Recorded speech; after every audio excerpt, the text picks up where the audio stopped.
Ebra na yewura wa akonwa so ne fie nan a edikan no. Oka kire yen se ahanum akwan dodo ni nyina yensiesie. Enti ye de kukom akwan no e ma contractor. Contractor ni ye drains. E ma fa ha de ye gu kotal no. Egu kotal na de ko health center ho. Afi na aka efa. Na aka nia ekoya nche. Contractor ni ye drains. A chance was started so ye drains. Eko dantano wa ye drains wo kro ni nyina ye bibia. Eko tano so wa ye na aka se obegu kotal na afi ni o maka kra waka no wa ye. Ana Ghana for to aba. Ana ye yi yewura e free akonwa so. Ye yi NDC free akonwa no so no. Ekwan no obia ma hu bio. 2020 ye beto aba no. Eni ehuna fidie se kodanta no esesa na tie gu kwa no so. Ye to aba no wie ya na ka esesa na tie no abobo ya na esesa na tie no e free kwan no so ko ye. Eno na ne na kukuom konti hene de to yewura John Dramani Mahama na se wa na wo sha ase o yewura se wa bade a eni e be ye mai.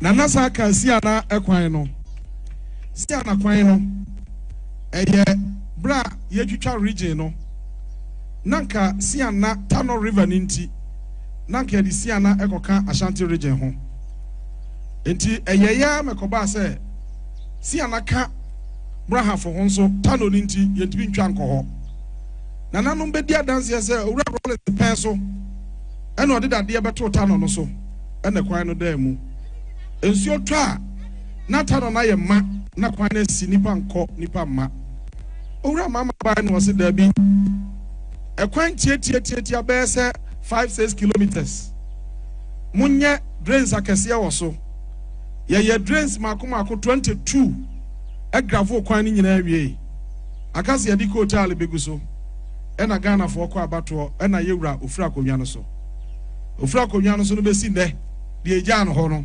eno na da ho eno na konti hene twe yewura adwesi se wa na yoyo wadaroma Jesus sabe to aso sa ede maye afi na sufo hene yewura na sufo hene na ogunsa e wa ha anope no ono so ni krom ho na hotel ni ho wadaroma o ma ye dress nyina gravu wie na akase ye di hotel no ebeguso e na yeyi ye free akonwa so ye free so no na no ye betro bai ana ye ni nyina no de hotel ka krebi gu babi na de aka ni nyina o mo jai e na se wasra wadaroma wasa bai de na nka waso na fe wa ye kama e de amano afei e free no beko ekosankware no beko ekosankware so yewura wadaroma ne wa project emza ye bag also na se no de wa kwai obehwe ama ya ye kama na ma ye de ma contractor ne ye adwuma na ye free akonwa so no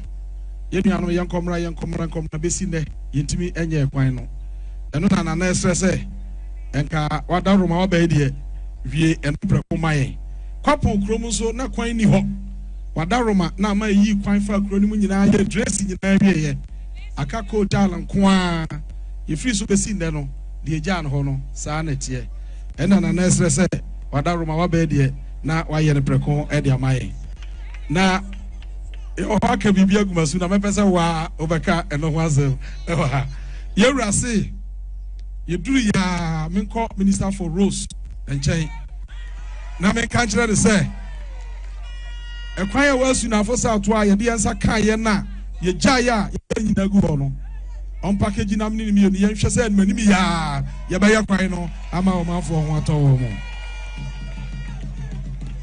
nananom nana country saka secondary school wansam nana country kukom secondary school boys dormitory edikan yewura John Mama eno osiye me ana mbegina hobie dormitory kase no ede ma wo mo girls dormitory na ye friend no Dubai no yewura John Mama ono the seed man school no classrooms ene dan ahodo e wo hododo ni nyina no yewura John Mama penso ene e besi ni nyina e kan ho na enei sani na na ka se we wo mu ni bi no yewura se school ni ye the school adwuma wa sha ase no ma school ne sei nana no be kai a yewura mama the pass mono me no de soma me na mde break kukom Agri Secondary School or the pick up mono and am de break kukom Agri Secondary School yenuanom ba ye no omo de bus no ko aye ewo Kumase and the cost say ya bus na anye dey amabio na yewura say na na me kan kire o say odene na be si hai bus no ya krabi ba be dra obema kukom Secondary School so bus ni bi afei eno de eyente ho afei ne adru de ntia ye ba ha nananom omai bia be ye ya ade adi kan eye kuadwuma sa wo kuadwuma nhyehyɛ na anko ya wo man no nso so nye dai enyina yie enti yewura obonto a Ghana ha no odi si nani so sɛ so twedi ampɔde no fa konwa kɛse ya onam Ghana kuayo so ebema yedie e de aba oman mu enti odi bibia ye frɛ no AITA Agriculture for Economic Transformation Agenda says ye de Ghana sika dodo no hye kuadwuma mu a kuadwuma bema yedie aba amobia ho atɔ no ene adwuma di a ye di ne hai ye nya ne ntie sɛ akuafo no bi firi Asante Achimagogo aba bedru ha ebi firi nkronkro bebre ahibio bekro akomadan eyo madua vegetables no bebre aba beka ye ho ha because eya adwuma kese a yewura odeba oman mu ne botaye tietia ne se ye pese o madua vegetables eya adwuma kese ye maamenom ene nuanom rantia ne ma no no munya sika kese ye dey edi free na ye nam so ema oman ma no ye dey edi yie na akukom ha sa wo hwe petra adwuma pa na nanom hemfo bebre ye bi eya adwuma ewo ha yie pa eti na yewura aha na odi aso ebebo fom na asam no titre de ono abeka ni nyina me de kakra me kam obi o ha bia tene se enhyehya ye de aba afi no eye soronko entosi aba na mu de bedua no yewura ma ye ne yakrachefo no researchefo no ye dinkita ho ana o ma ye tomato no de ama ye enti see the ministry no ye de bra ma mu dua no ya hyeda ye de sebe ya sepempo ba na wia no boss de an wudua ebetumi aye yie kakra ye dey aboaye enti ama ye dua ni nyina ye to free ha ya omde ma ye no ye de ama wanchi factory bi wo ho omo ne produce seed de ma ministry no na ya to na ya che e de ama ye kuafo no enti kuani bi a wonsa beka ye seed ni bi no aye dwuma obi no wudua wia aban na behwe se de wudua ni ya san ye dey ato afa fertilizer na ye de ba afi no mo amudua vegetables no mamo nko fertilizer na ye de bre wo madua mo ene wo madua bro ni bi ya chemu mienu ya ye special fertilizer ya de bre mo amudua ntos mudua mako mudua jene sa jene ni ade ade no mo de ne different eye fertilizer eye kama ebebo mu nyina afa akuafo fertilizer no aha na obi antie ne ye afi wei nhihya yewura mama de abanie fertilizer bia ye de ba ha bia no bag no wa ye be ma contract supply fertilizer no Ministry of Agric ye ne be ma bag ya wo de fertilizer no begum ye de tracker abo ho sebe ya ye fertilizer no de fa ba bia ye be hu ba bia ye dey enam sebe ya fertilizer na ba na obi awi akoton na bia dru Burkina Faso na bia dru ha no ebi nya dey NCPO afei ya tama nu mienu edru bra ye che fertilizer na Minister, my deputy, region be the fertilizer, Korea, media chile, near the Akosha, and Hymphonia Kuafu, holding in answer. Sabaya, fertilizer and Bako Kranya day, and for baby. A dear slap, Nantiana Bamohano. And you may be anywhere, Sika won't check your Yuma. Yura, no passway and so to Fapema. Tambia Kudman, we are Ubenya Huska. Umayana and Sum, now Ubian fan on your day, Ashim. Well, we are Kuni, now your cooperative, now your dear Bano. Unyamfa udinka hono tutumrika na ko register ye cooperative ni bi ye community commodity focus cooperative se ti ya register cooperative makomako 70,000 ye guso register mo amunyamfa mo honka cooperative no fa honko ka ho bi na ye nyaska ye pese ye de support akuafo na ye de benante cooperatives mu na makuani bia nso sa ye dey akabi enti ye besra mo se obiama na nimre na sebe ya adwuma ye obetumi aboa ama ye kama akuafo ni di dance ye se Efuom ho se sia mo dua vegetables no. Ye de wo ma beto na ba ho, mo no mo na wa afuom ho. Wo ma beto ntosi no, wo ma beto mako no, wo ma beto jere no. Mo no mo na wa afuom ho se sia. Sa ne be ya, o te ya na ya to a e ma probi anya dey e mamu. Eti ye de nyame eda mu nyina amase. Na ye wura ni gisem ne say afi Ghana enya contract. Say yemfa makonko Europe, eya chili pepper. Enti Gasel, wow Gasel. Oma ye pepper no chili pepper no 30 acres. As a sia na otwumi ewunu awe yanim. Na wasa ye temeko no na ye exporto e de call Europe. Ekwaji dollars e de eba oma enimu. Enti akuafo amodu mo hye vegetable no opportunities no e doso. Obi anfa no ho hye bi na emo ayi nyina. Me de nyame da mo nyina amase. Extra mo nyina.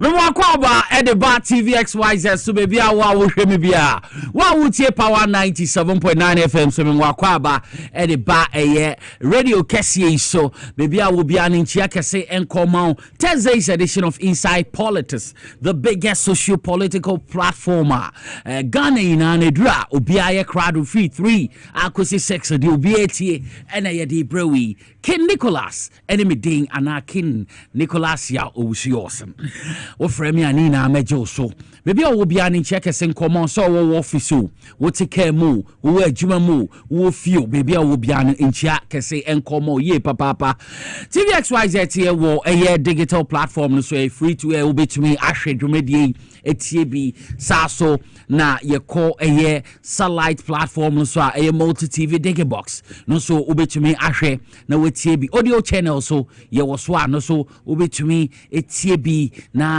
wahwe bi kama pa ma bibia etumi akọ enkan santi maybe obia no memfa wonsa enka fidie na enkoso na haya na multi TV digibox no so ma me kan audio channel no Power FM obetumi etie dwumedie ni bi ewo so kama sa make out of Facebook live Power 979 FM Facebook live here Power 979 FM no so obetumi ahwe na wetie bi oso sa so na wo TVXYZ Ghana no so betumi ahwe na wetie adwumadie bi oso kama pa na bibia etumi akonka YouTube de XYZ broadcasting YouTube XYZ broadcasting no so betumi ahwe adwumadie na wetie bi affiliate radio stations are bebre na so na agiatum program ofa baby obi aka ho asemi omo so afa bi wo omo radio stations so a wo so utie ante se wutie mi a me pa cho bebre wo eye half original capital go so e ho na nananom 92.5 FM wo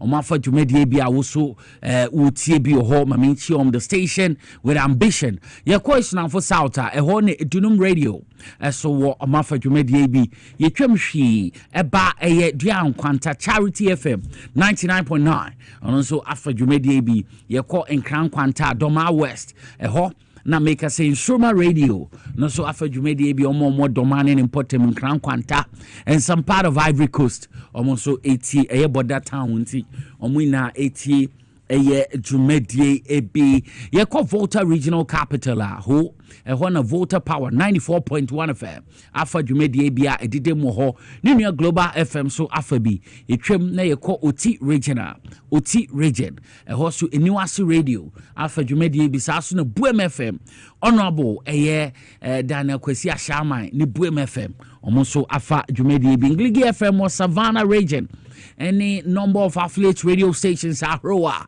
omafa dwumadie a so wotie bi memo wa hawie memo good afternoon sa wo hwe me sa wotie mo radio so a me cheche opapa na me fast da mo duma otwedi ampo nyankopon se we bie osuru ntokra ndi ndedu ache ye kwa matechema da abodwi mo moje die mo efru sign ye ne bebre na sorry ana pay so ye hwe o mo ewie a nowhere to be found but binim se otwedi ampo nyankopon obe o share true up to the year ebetumi ayende antinka krakra the month of November so ye di kogu ebe kwa ewie ne kre na ye tiase saa so na eye December so nyamenti nkwa hodin betaye chire na ye di ewie na ye hia afefoforo no bebi a wo bia age so ami ana amen na enye ho na bibia entumi enko enkansa mamenda production team ase menda production team Mr. Kelvin Asante ono no ye the executive producer menda na se sa so na Mr. Raf Jampu TV director menda na se na menda ora Peter Cranton so menda na se bebre ono so wo MCR ho oni nunua Abbas ma weni nda ho ma weni nya den yes CCTV a Abbas ye no adu suko sa na tie ye kwa sound a ye behu Mr. Nete wo ho ye hu Mr. Emmanuel Kisiko de hye empo mo te sei omo na wo MCR a omo aka bo mo boa ma sound picture quality bibia no ma bibia to me konkan na me ba main studios a wo ba beto ye nua Francis wa Kasapoli obehwa ned wadan Kasapoli oni nua ba Lizi Kasapoli ne kokwansa ye zagofu omuhie ma yo kokwansa de o mafa no kwa yo no mudisa no mo de ayesre enti omo so Lizi so na twemanim na Francis so edi kokwansa ne takoya tonsuom me do ho to so e betonsuom o to be kwa akwate na obeda come weekend yo nti omo na ebo machi do ma ye de dwumedi ye de bro and so ma me big boss ma de nyina sas me pesa me dem kai no be ka ho o ha owura Abubakar Sadiq Suleiman ono so o ha nti enyina munjina ye very soon come over ho ebeba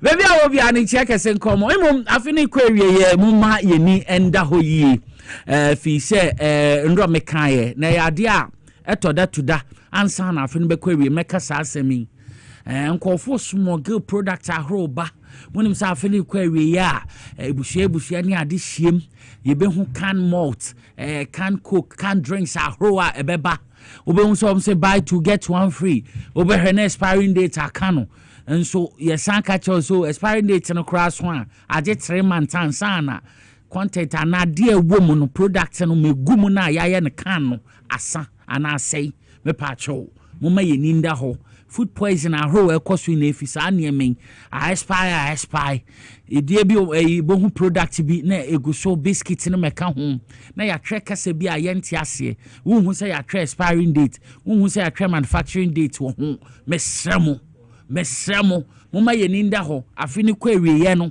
saa niama na ibegum bi kura hyase gum ye hu oil ahro cooking oil mbeka say ye debo but wo hu time a ye wo hu time a ebe expire enye debo because ade a yamfa nye de wudi enye ye ukonom food poison ukodi na aye o ma na say kaso dwom ye hwa na ehu say mi hu bi da emma ne na ebe kire say owura Sadiq ehu bi da de a menim ubehu eye cooking oil say ye debo eni e blue mi hu bi da nya kaso dwoma nche mi hu bi da eye serious pa ni na FDA fo no etumi ye adwante me FDA say sia baby edu na afene kwawe mu ntum hungum ye smoggle goose ba afene kwawe on beton mu biscuit ne sa eye can drinks ne mekaka hu can tin tomato se mo ne sa ne ma ye hwenie munya madwuma mama mani nda ho na sa de ne de begum buy two get one free buy one get one free e de sa ne mani na banti yesem a product ahuru bi be racism no ma ye ntu sa ye be wie na food poison ahuru anhwe kra na obi su ewu eni pa nkwaso hia pa yi enti we ya de ano so me de tudwa Food and Drugs Authority so and sorry we can call for shasi nemu and can they be say Accra stay by plan but no cre sa Accra stay by plan abim so do ma dwene ye boni bia enye ade papa ebi o me kotrofo ho trofo no so mamo ye wo krom ha no enye mamo ye wo krom ha no enye complaints a ye nya no enye fine na say trotro bi emfa so fi circle na say la passa na okọ kasoa obeka cho so drum we friends say we drum malam no che wo fi La Paz ekwe bi akaso 7 cities me nim price no 8 cities ka fair no na waka chodu malama na wagina ogina osimesi wo ba chance wasan ka che se me ko barrier so wasan fa nipa wo kokaso ofa barrier oduru barrier wase gina ansan wakase wo kokaso yesremu eye protoa for ne GPRTU for ne various transport unions no momfa mu nansi form bukafo no so to me charging bia wodwen ho a wonte ase ade edi nkofo nwia na nkofo complaini yesrem penifo pa se mo behwe trotrofo ni titiru sa adwumedie na omudi wo krom ha no enyefe na nya ade ebeboa timpenifo ntu susa na yehum ebeye ma mentwa me ho mbra na metwa me ho ba afi na nsem egu bamba so no yebede ho nkomo mebasesi a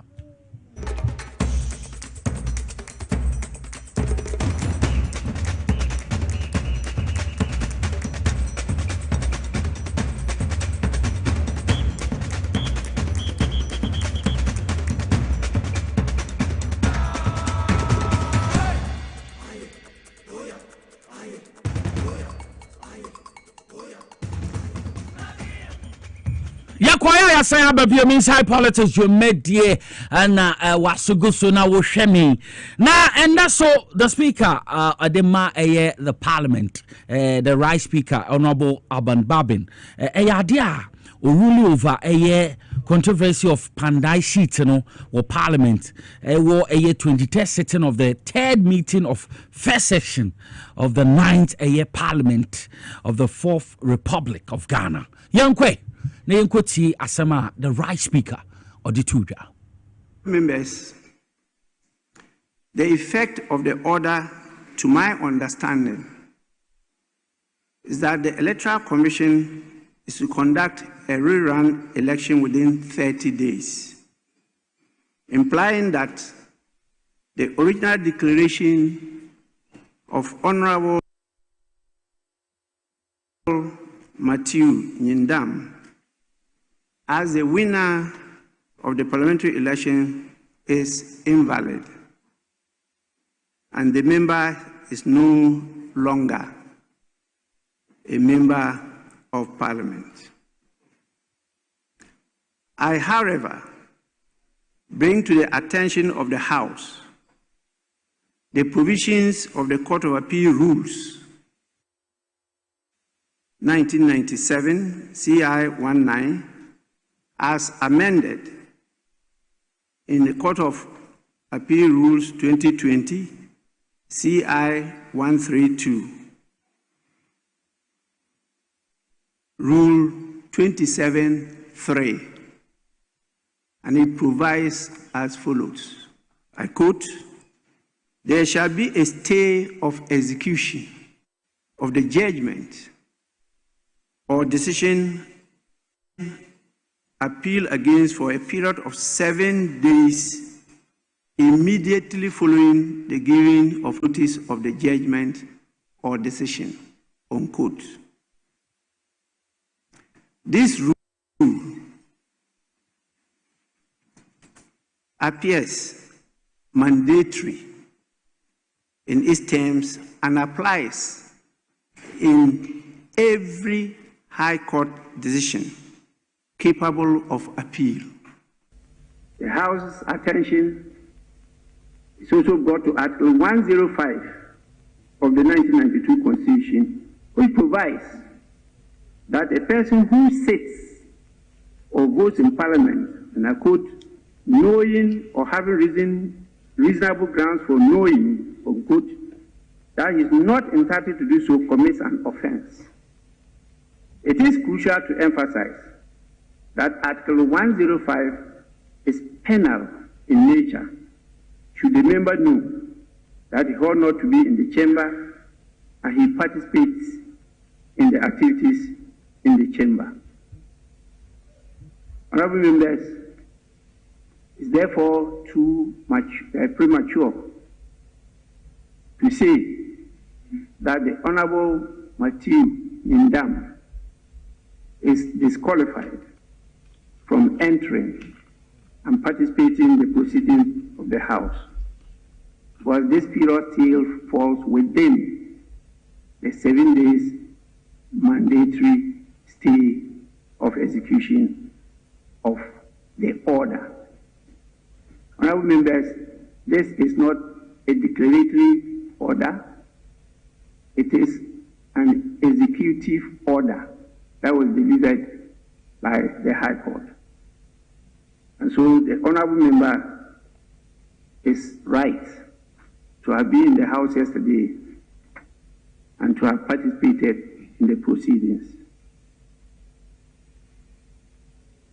Enti Right Speaker Honorable Aban Babin na yetene kano efa no pandai seat no ho enkomo ena ode atudwe na ye wo parliament biom dia Honorable Aban Babin or signed the atudwa aka minority leader afenyo marking ye bekaya sesia no ade a ore yato nsa friend no privileges committee efa no ekwan a okopie mu wo ECOWAS parliament ye twe papa ya say men solida abra na Ghana tima ye no mo ko akoye adwuma ECOWAS parliament on kan wo kotena mu ma e din sem bebre ba ye no privileges committee and immunities after ye citing contempt no says ya twe no di na parliament afale majority leader Mahama Yarga ya ye chese ura na ebu parliament mbra no so nti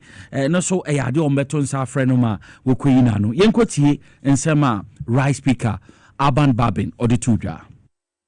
Honorable members, the jurisdiction to sanction contempt is not limited to acts committed within the chamber. The relevant test is whether the conduct, wherever it occurs, has a direct or indirect tendency to obstruct, diminish, or bring Parliament into disrepute or ridicule. Parliament may therefore exercise its contempt jurisdiction over conduct occurring outside the presence of the House, where such conduct undermines the institution's authority or impairs its ability to give effect to its decisions.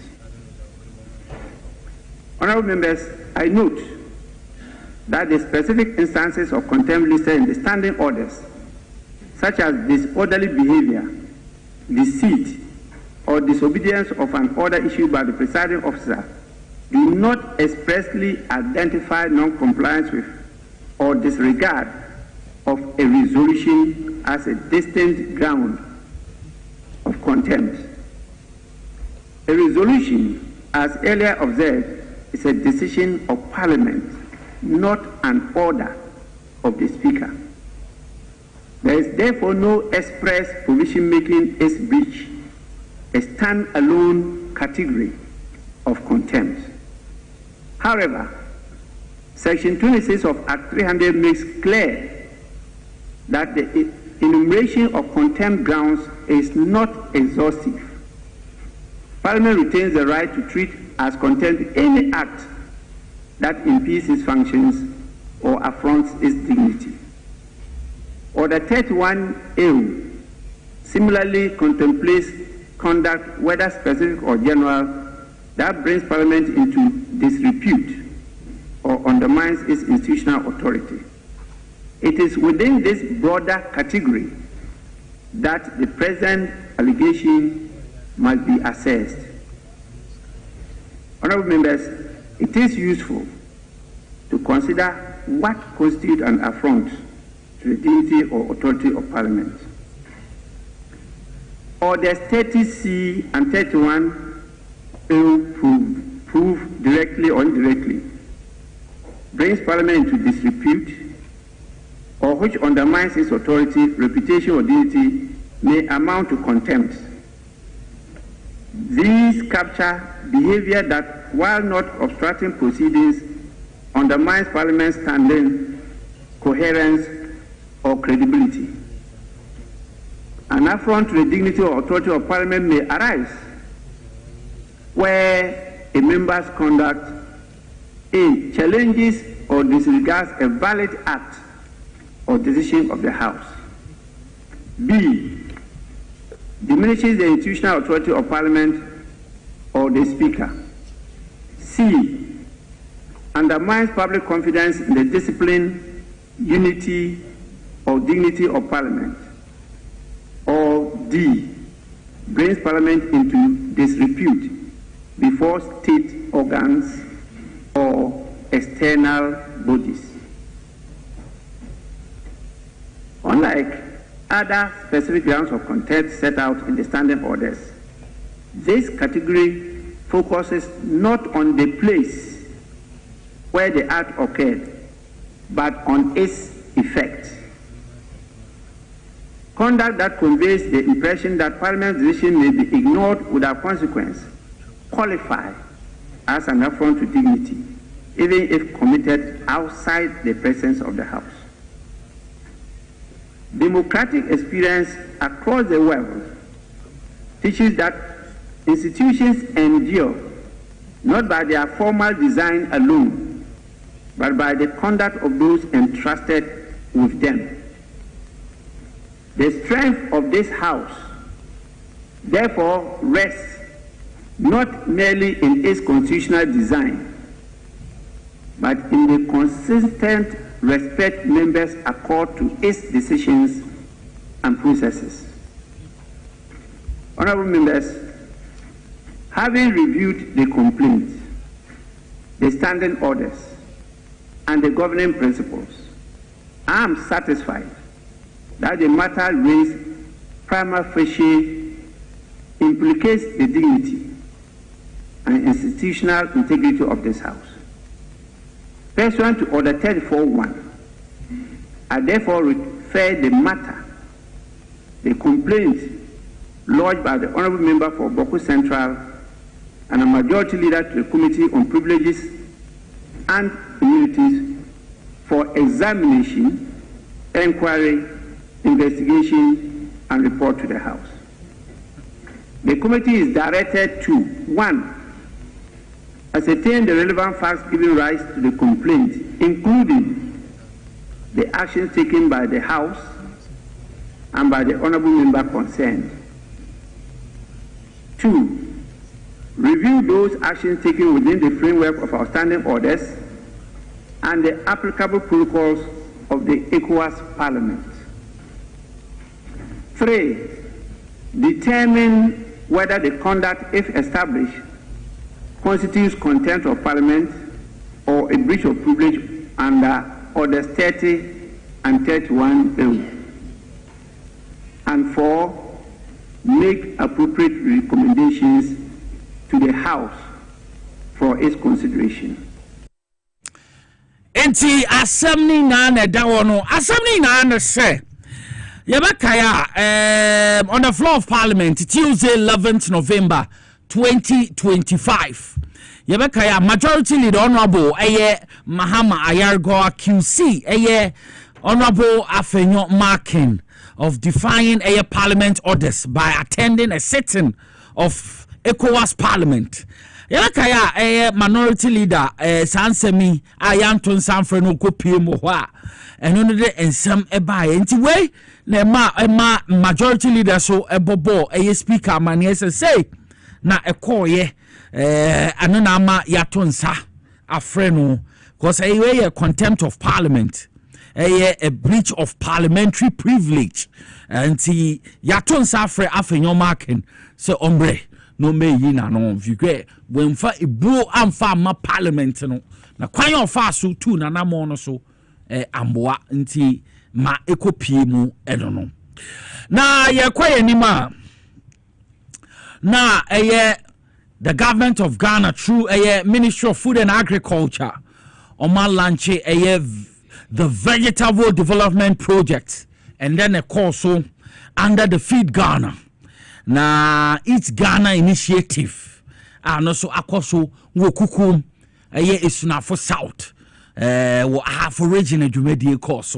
His Excellency John Dramani Mahama Kasafa project he yankwe na yankwe abra the launch of the vegetable development project course ho ye launch yankwe hemra.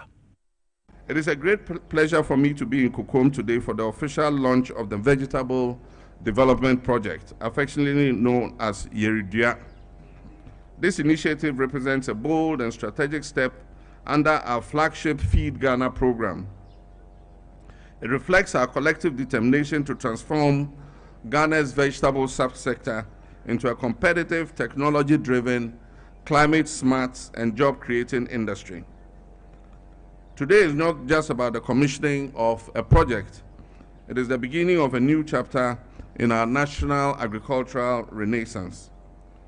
Tomatoes, onions, pepper, and other vegetables are indispensable to every Ghanaian household. Yet for many years, our inability to produce adequate volumes of these products, particularly during the dry season, has forced us to rely heavily on imports.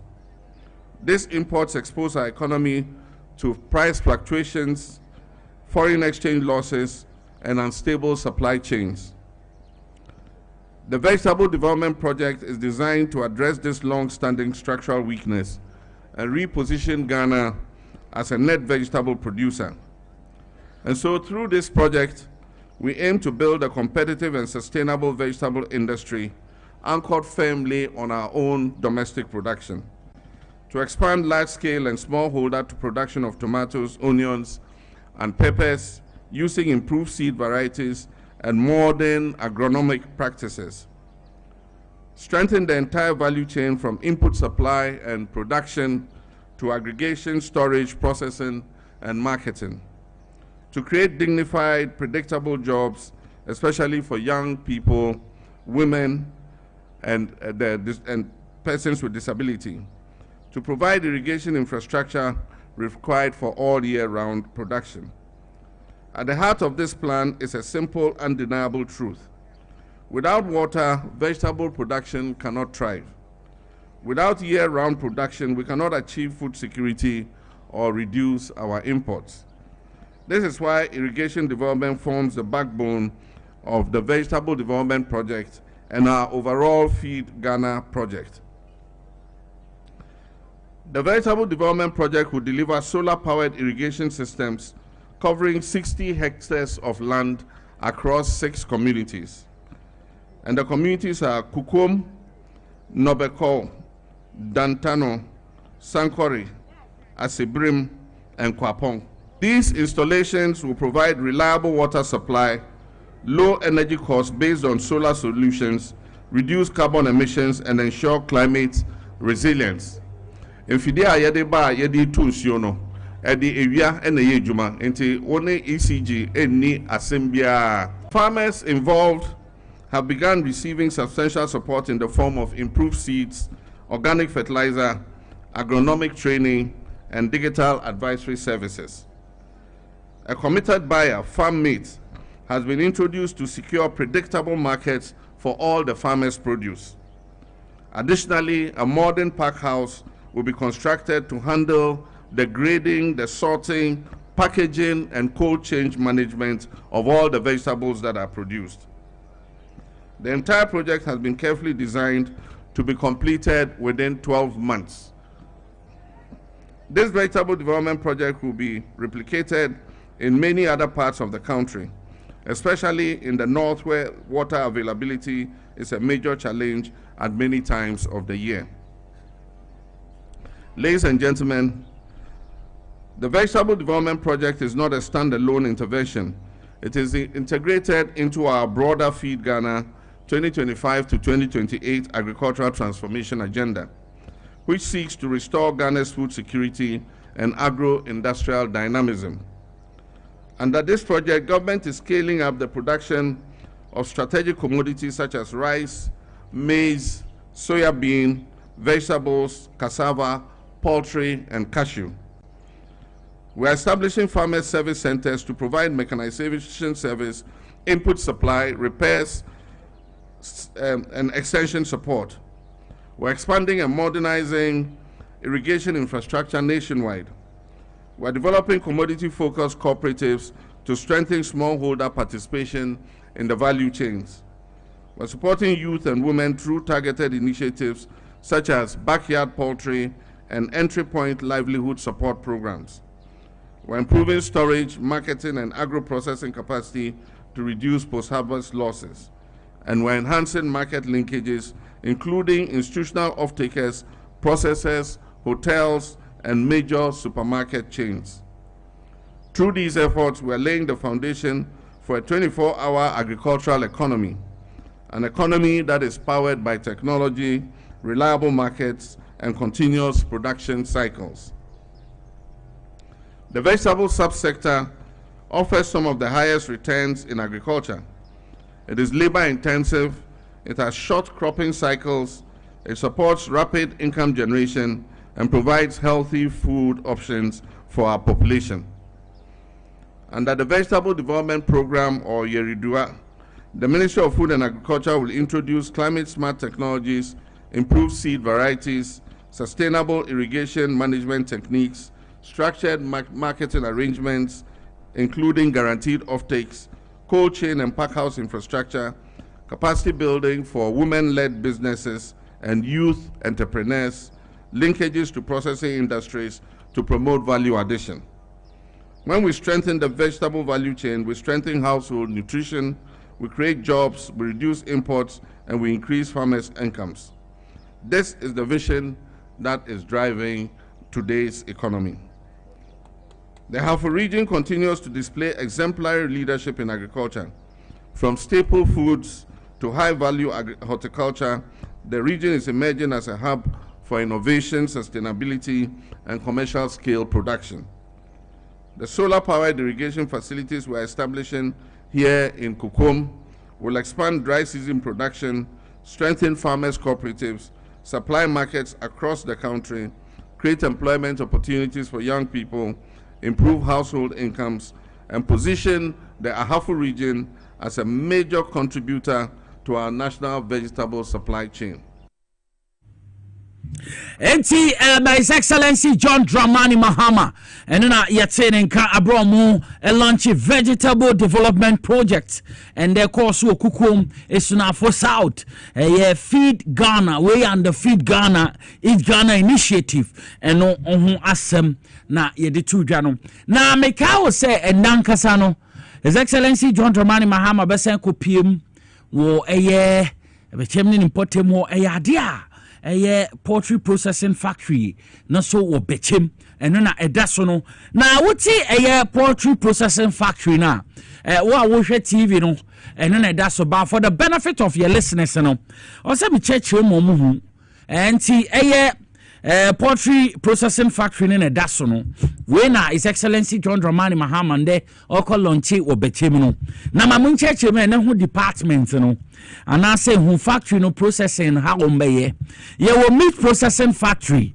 ewom eno na di kan wo so no ye wi a ya ba poultry processing factory broilers eno na etoaso ye wi a ya ba service and maintenance yard eno so na ewo so nti wo behwe obia edan no mo obia be ye wom ye wi a ya ba poultry processing factory layers eno na ewo ho no Yebaba a clubhouse and a recreational area and also na ewo ho no yeba sia ubehu executive bungalows and also na no so wo ho no ansa na administration block baby am penifo na betena near the administration block na ewo ho no ye call shop and reception block and the shop and reception block on so na no so eda ho no cold rooms baby yebeka ne say refrigerators akese no wa omode enam ne be hjem ti cold rooms no ba kono no cold room ba kono no cold room ba kono no enti we na cold rooms no so ewo ho enti sawati the poultry processing factory His Excellency John Dramani Mahama oko bia no obechema eno no ade a yense feed na ye de be bro live ma wo so we huma ekoso enti se embre no tutom bibia tutom a ye be feel live aba ma wo so tumi ahwe ma ekoso wo bechem the poultry processing factory a ye bie ano wo bechem no wo so we huma eko enti ade eteno no baby adru yen sembre ye ni victory garlic mixture fo bedi enkomo smadu na ye ba ma ho bia so ye de ato aso ti ma me ni victory fo ndi enkomo smadu bidi se boss wo ho ye nti ma ho bia fama ye or TV any power so. We say you are separating the boys from the men. Ye can edruaba Ghana na obi bia ja tum na enkofo di ho dance ya na ye Victory garlic mixture e dro ba kwa sesi ya no da se ni bia bom pa se wono so benya bidie sifie ene na Dr. Mwako awe se de be ya ne bo no ebeba fom odofo aka cho se na eja wo studio anu ntinum ye be ma obi bia anyansem no teteteto ni ekọ edi kan uyo obi a woda sori na wonsa ayo titiriti obi wo hono mu a oda sori na nsa ye titiriti obi wo hono mu a na hono mu a na ni pedua no mu ehyehye no ma me papa wo fa sa hawe mu ko pa Victory garlic mixture ni binanom uyo obi abeda so be na wonsa ye titiriti oda pe na nsa ji o se ananse na achi maka cho se ananse oni tumi bia so betimi achew ni nyina na se moja na wo ni pedua mu no entimi ndi afusa ni yie enu nti na abeda so na wonsa ayo titiriti enti wunya Victory garlic mixture. We are separating the men from the boys. Unya Victory garlic mixture obedi adanse na dosu Dr. Debu won kwana ya na agene nsem waka na ve aye nije Dr. Dawo Jesus ya no enka kosi Ghana bia me trende esa se adanse na edoso mena chest out mean suro esa se Victory obi wanu bibia hia adanse na wodi mbacho wo besem uyo obi a o shampabo na se rofu na se wonti wana na se dudu ebu o ma na se atatai se o ya branch se o ya panyin kopa Victory garlic mixture ni binanum na wona se ho ma na atatai obu on motna kamu okokwan tintin o okokwan na etiempo a na ne na se nyina atatai unya Victory garlic mixture ni binawanom unu Victory garlic mixture ona se atatai de bia na odo na epem wo saa no ni nyina o de beba awieye odofo sanama ni nyina wa hwe ni yi a ni results ni nyina ni stroke esan say obi bia moja ntimi ndevu sanye woni paduam wontin mu enna honom a ebe wie chi na nhwe ka wato ho emane nyansa akope Victory garlic mixture anano kwan maka just the prevention is better, safer and then less expensive than cure.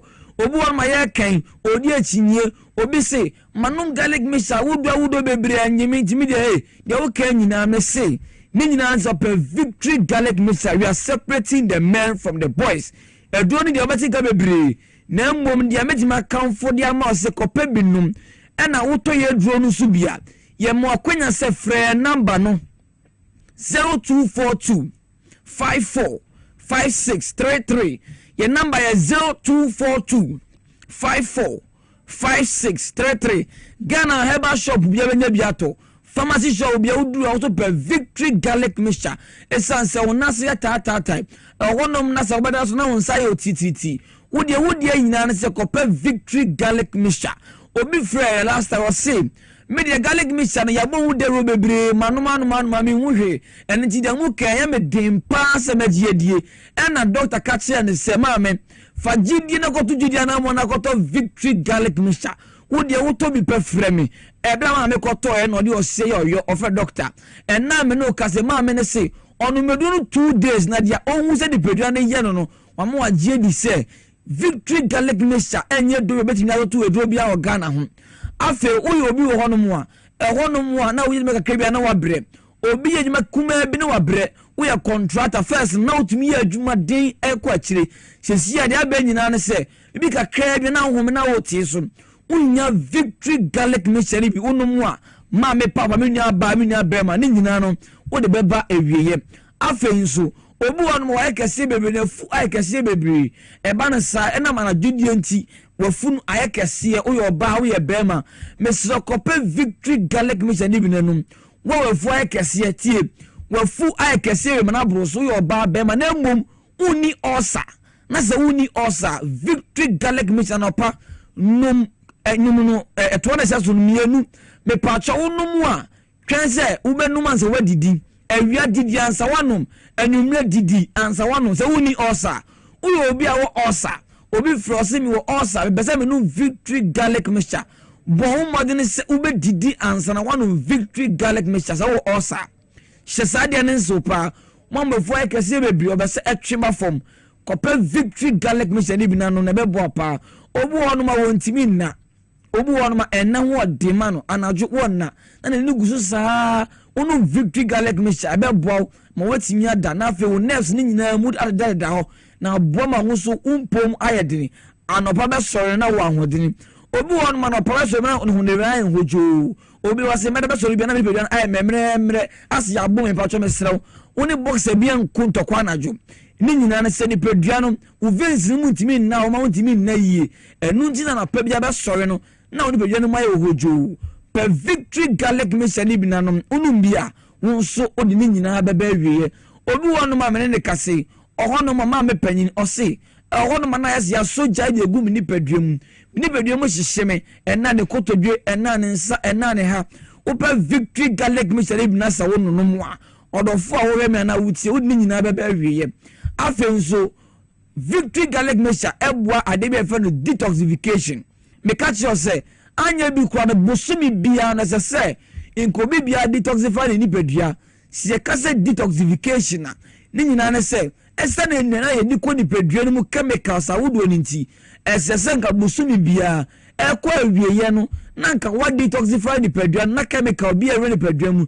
na ho ade na brase se de be ya enkofo ya de bi emrew enu nti na wo be kai a na enka ne tete no na ye sayen obu ma bosumi na bushia na omo sa se de be ya ebe wo ni pedua no na wa betranka be nto akwa wo ni bi yesi ni nyina mu kopa victory garlic mixture bo wo mo ne se bosumi bia wo ma no victory garlic mixture ni bi ekọ ni pedua no ma ewo ni pedua no mu efi biara chemical bia re ni pedua no mu a enya bia no na ho ode ne be brass se de be ya antimi nkonko ha wo yo ba wo infection wo ye be ma wo infection kopa victory garlic mixture makacho se garlic na ede ye ne antibiotics e re ni pedua mu a bacteria bia ni wono betimi na bi asie eni nti wo infection bia wo ba wo candidiasis kopa victory garlic mixture wo bia wo pressure wo diabetes kopa victory garlic mixture ni bi nafaka wadru obu won masimi numero da sa wo numero da dia on saka victory garlic mixture ni bia unu wadru na don hwe ba ko mixture 1 hour na wonu victory garlic mixture ni bi edi aguso wo be hunu se ebre ko nanim enche bia wo se wo pressure aba form wo diabetes na ya wo dadwene eda wo so am wo dwene no ni nyina be ba wiye ya make nyina fresh 0242 54 56 33 0242 54 56 33 sesia wo frɛ oni doctor mako be din komo sesia dia wonti ase bebia wo wono Ghana ha bebia victory garlic mixture e ho no mo ye to nya sem kuma kra adansia e ba no doctor nankasa ebo na adwene ne nti ase so sesia omo mu frɛ ye kra no enya Ghana fo ebi fiama no ne e ba na sa obi sa se na wo mu kro mu ze no mo tie e Ghana fo dance die no e na wo madi ebia so mo no ne fo no so wo mu so e pebie enti e gbo ho mo de ne se Ghana ha na wo bebi bia wo bia no unsabeka victory garlic mixture ni bi na won so wanom na ahohuru ni pedua no esiese ni pedua no ubetini adaye oni pedua na won ma na ye hojo no eso be betwa won ma na won nase na atata ni nyina ebejai won mo a ontimi na ni nyina no ebejai wafu na ekese bebre ma na broso ubetimi ama na twe obu won mo tadi dia na ju esa na juma dia wodi enti odofo wo a wodjuma na wodie no ema wontimi ni dintem no per victory garlic mixture ni bi nefesi fie unya victory garlic mixture ni bi di sifia udi di wie pe numbi anopa ewia na anajo ono mo ebebo maduane a digesting tem na etinsu so boni bia enkonkoba dan obi say me ko pharmacy shop yes victory na me de na sa na mbom anyway ye yima pe odofo tie mem edo beji wa atrema kasa do environment ukoni ye catch say victory garlic mixture na sa na de we wo ene ne ye adwuma pa ka che ne se wo de victory na ope esanse obese wunya oyaya no so enkunimdie eno na victory okọ ne ye se ene we ye adwuma pa so de bi me pe victory garlic mixture ene ye adura se si abadwama nso adanse nkofo die ene wono ma enum no maka to se victory no ye pe ne adura company ye quotation ne se why na no victory garlic mixture when ya dance bi ni Ghana so we be one victory garlic mixture kwadia one kasaba 0242 54 56 33 na won so do dance aba ana so be 020 129 3280 020 129 3280 Asante Madam Vonko Mr. Eba Kolenak Senator Herbal Center shop bia wa Ghana ha udu onuma ubenye bi na wonso wato Kumasi Takrade Northern Region Volta Region manto bia wom wa Ghana ha no Victory Garlic Mixture ba Ghana nyende adanse yankofo adie no ebo adwene ntiase so wonso ko na kopebi onofo ti anu mi yepa ukọ na kope Victory Garlic Mixture sei na ahofeso esi etie obekono ne ya newly improved sei enetie ye de ne ye toa eninti wa wutie mhweni eyetoa enawom eyetoa eninti ma mokoto bi ni na mo ncha ne so say Victory Garlic Mixture no sei na ahofeso ne tie afenzo eyetoa enye plastic enti se ukọ na de hyemu no plastic ka che ne say ebia ye de 6 ebeda ne 9 eno nye Victory Garlic Mixture obi bia nkope Victory Garlic Mixture se wafu na ekese se wonase ne tatai obeda beso na wonsa ye otititi obu anefo ekese bebre uyo ba o menses emayi eba nenu na atwa na nsa na atwa memfa mbo ho safi na de ka woni padwan mu ebe wie chire no ebe kofa ya de bia bere me mbese mebodi enu nti no se uwo ha bi se yakope Victory Garlic Mixture ni bi ebe ma mo je na timi anani ye na etimi adu mafusa ni ye ma wankasa uda wetimi ada o nerves betimi ada da ho ye de bia na wo ahodeni de bia na apomudini esipi na esita obi bia no Victory Garlic Mixture no metimi no wato nchia se ebe chepa ansana ohun se yade bi kura ba ni paduan mu obi se yade we nyina ni bi uni yare bia woni paduan mu a detoxification yade so da se ni bia ye bi bosumi bia chane so se detoxify woni padua maka che se enkane no na ukọ ye titi ye kura se a ni ye sayen se da ye hu ni paduan mu bosumi bia obo abankran wakokumase untimi nye udie nyina ne se untimi wo ni paduan mu a pe Victory Garlic Mixture aduane bi a wadi akoni paduan mu anye chemical bi a room utanu Victory Garlic Mixture ebe bresa chemical ni nyina na wo de na se se da bia nsunsun so boni bia no enkonko ba wa akire eye Victory Garlic Mixture do no ene sese wonkonko pebi na aboa oni padua abon wonya apomudere mapa ebuso ni nyina nya apon ahotaso se uto Victory Garlic Mixture unu huda obeto na wedi adanse ofre number ni sesi a enkomo bia ye na yese uto bi na se wonu mu a frɛ yen nye no bedi nkomo 24 hour economy Victory for ya sha senye ne ofre na pa ewia na najo ofre ya wefa ne no wedi nkomo de esie bia woto bi nso a de beko bia no na wo ma ya so atin mesi number ne so ma obiom eye 0242 54 56 33 and I said 020 129 3280. Your numbers mienu and the juma away say. Ufrasa number where the esie biara ya no bedi nkomo. Makacho say adepa and a ton home and I feel so. Sankeka woma wonu Victory Garlic Mixture kan bon de ru. Now so empanyin for say de bia kotofo for bensum. Ne say eduro no ebeji wa yatsrema eno nti ye do besia nya hye unkran say yare na nu di ese woni padua no mu no kope Victory Garlic Mixture eno ni eduro nkofo di ho danse abagana abadwa man so obi bia pebinom ukọ na yesi ebi wo ne ne yedwuma pa o de also pe Victory Garlic Mixture. We are separating the men from the boys. Hanam do besi na makraw da senne ye besanso ahia. Mesamo wakwa ababiom Ediba TV XYZ tene Power 97.9 FM. Yakwa ni Victory Garlic for kokodin komo. Baby adue beka akwaje aboafo nkrato ba ko mienu miensa. Ye ba me wo bia so ye de ato aso ma menchiao agbesi se bafia mpomo te sein. Mete won ka che mi cheche opapa. Yanja aboafo nkrato ne mbrasesi a ye ba me wo bia ye ze to aso.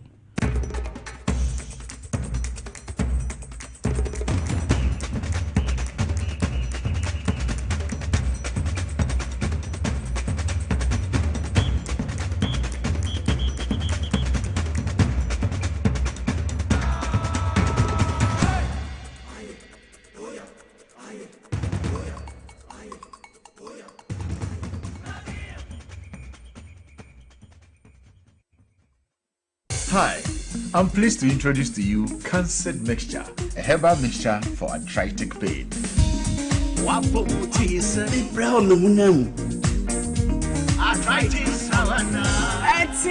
me. Cancer Mixture,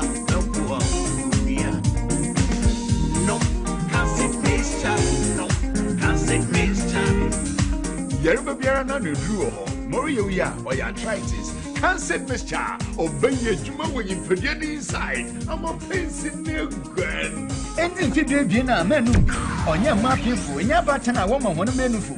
First baby, I'm from one Sanka, Senior Susan, Bonibiara, home doctor, and I report for FDA Med Safety App Nodo. And Gratui, FDA, App Nodo.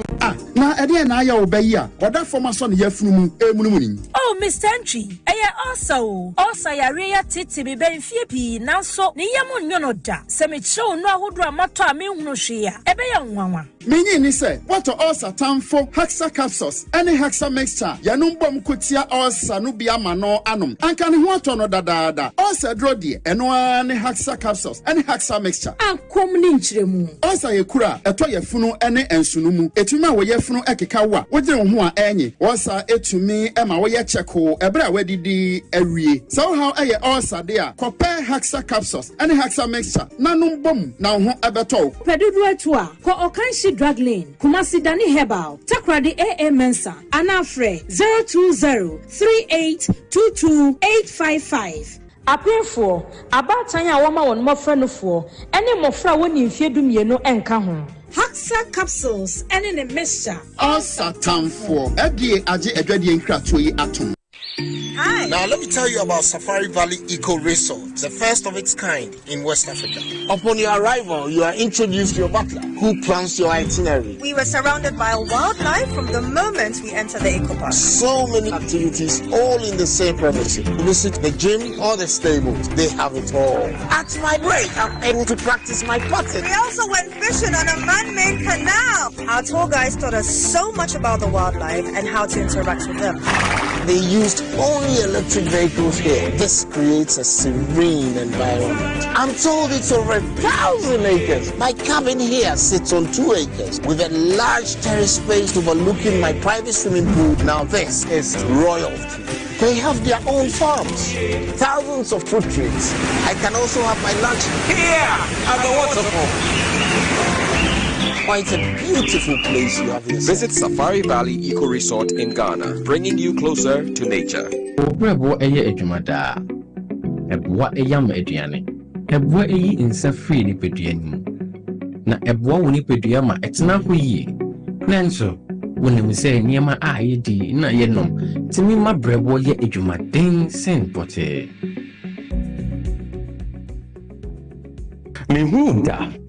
Me brebo ye juma pa e bia se se mitumi ye bibi bo me brebo ani and nuntina what the left here from the Moses Clinic ne herbal center about herbal food supplement we see pa de bo brebo ama e ye juma ye na e ne ye juma fatopa ye no yino anopa ne enwumre na eboa ma obrebo ye juma ye sene be ya e betimi anyam aduane a wodi e siesie ni peduane mu eyi mu kinsi ye eno na me brebo kian pa Ubenya Life Kid or pharmacy, herbal shops, ne supermarkets are ebeo. Sa wo pedudo so to a 0244 06 8447. Life Kid, wa wo brebo, wa wo ni pedua. Edro yi enye ma apemfo, e ma ema omomanofo, ne mmofo a wonya mfie dumie. FDA agi dwedie krato yi atum.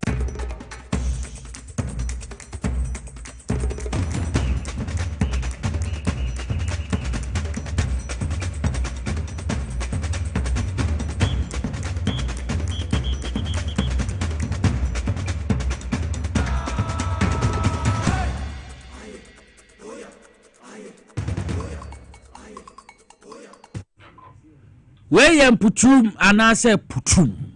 Ye kwani gigim. Ye ko bechem says ya the poultry processing factory. Medical Kanwasem, His Excellency John Dramani Mahama, Okobiano, na yadia.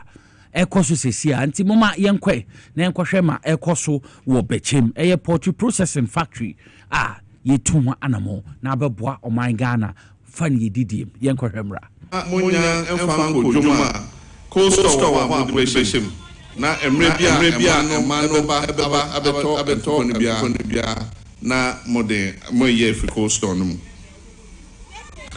This is not merely an industrial plant, it's a center of excellence for poultry development, innovation, research, and agribusiness incubation. It will serve as a magnet for private sector investment and a foundation for rural industrialization. Similar processing plants are planned for other parts of the country to offtake the increased poultry production resulting from the Nkukong Kitenkite project. Ladies and gentlemen, the benefits of this project are extensive and far-reaching. Farmers will have access to affordable feed, cutting down production costs and boosting their competitiveness.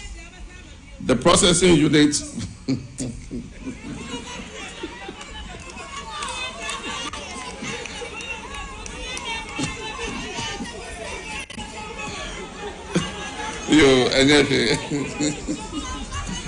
the processing unit will reduce post-production losses and ensure food safety and accessibility. From production to processing, packaging, distribution, and retailing, thousands of jobs will be created. The facility guarantees a reliable offtake system for smallholder and commercial farmers. The investment directly supports our national goal of significantly reducing poultry imports and retaining value within our domestic economy. Agro-industrial facilities like this will operate continuously to ensure efficiency and output, demonstrating what a functional 24-hour economy looks like.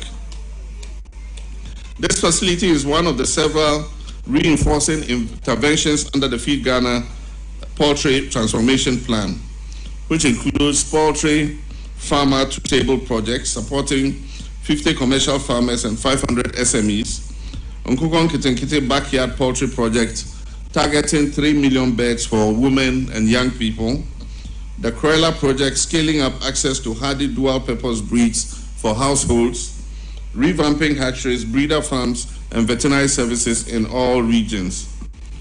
Together, these interventions will form a complete national poultry ecosystem, restoring Ghana's leadership in poultry production in the whole of West Africa.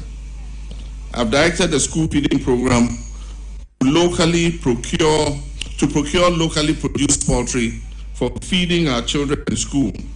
This will constitute a significant market for our local poultry industry.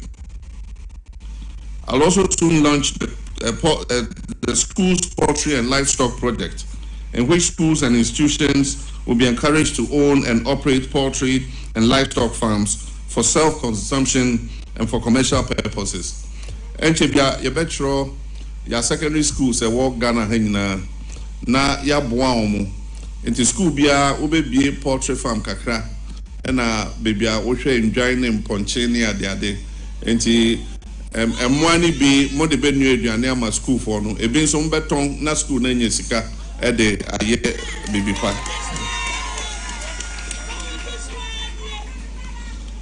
The choice of Bechim and the Ahafo region for the launch of this project is deliberate. Ahafo has emerged as one of Ghana's most dynamic food production zones, with strong linkages to both Doma Nkro and Kumasi, the two major poultry hubs in the Bono and Ashanti regions. So this facility will serve as a central processing and training corridor, supporting surrounding districts and deepening regional integration in poultry and livestock value chains. Construction will be completed within 12 months. Bosom do mienu na yewie factory.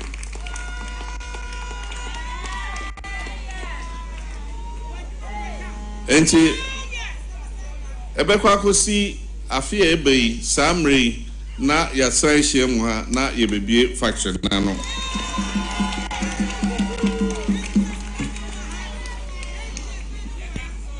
So let me extend my sincere appreciation to the Honorable Minister for Food and Agriculture and his team for their dedication and professionalism.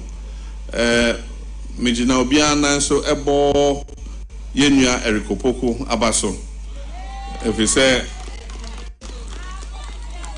one neboa formo amo agric ministry omo juma din a omo aye enama sa factory eba ha. I also thank Nananum, the District Assembly, the Regional Coordinating Council, our development partners, private investors, farmers cooperatives, and all stakeholders who have demonstrated commitment to this bold national objective. But ladies and gentlemen, our success will depend on discipline, transparency, effective management, and strong community support. I therefore urge all stakeholders, public and private, to work collaboratively to make this a model agro-industrial facility for our nation. Send another no. To the Bia, Yabana, Yadinije, Ebibie, Jumedia, to say, I fefe, Ebi Juma Baba. Ubehua, Yasastina, Ye Jumana, na Ebia stati Yan Kokono, na Ebi Ya, Nyomano, Yebehu, on CSA, Mekokan Becasam, Yakon concerning. And so say, a Jumadugua, Yenina, and Yabebre. It is our factory, Yena Yadia. Who say Obi ya dia ebema edumene guno Mr. Menkasa ombekasa we concerning danedi se ebepam na ne apam no se ne be ya edwuma no ebegina ho ama bechemfo afebo. Today's ceremony is a testament to our collective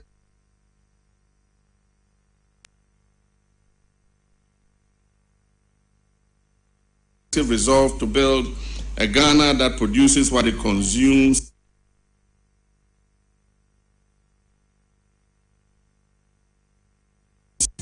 adds value to what it grows, and creates jobs through rural industrialization. This project brings us closer to a future where Ghana's poultry farmers thrive, our youth find decent work, and our nation secures its food sovereignty. And so, Nananum, ladies and gentlemen, it is now my singular honor to officially break ground for the construction of the poultry meat and feed processing facility at Bechim in the Ahafo region. I thank you and may God bless our homeland, Ghana. Medamase.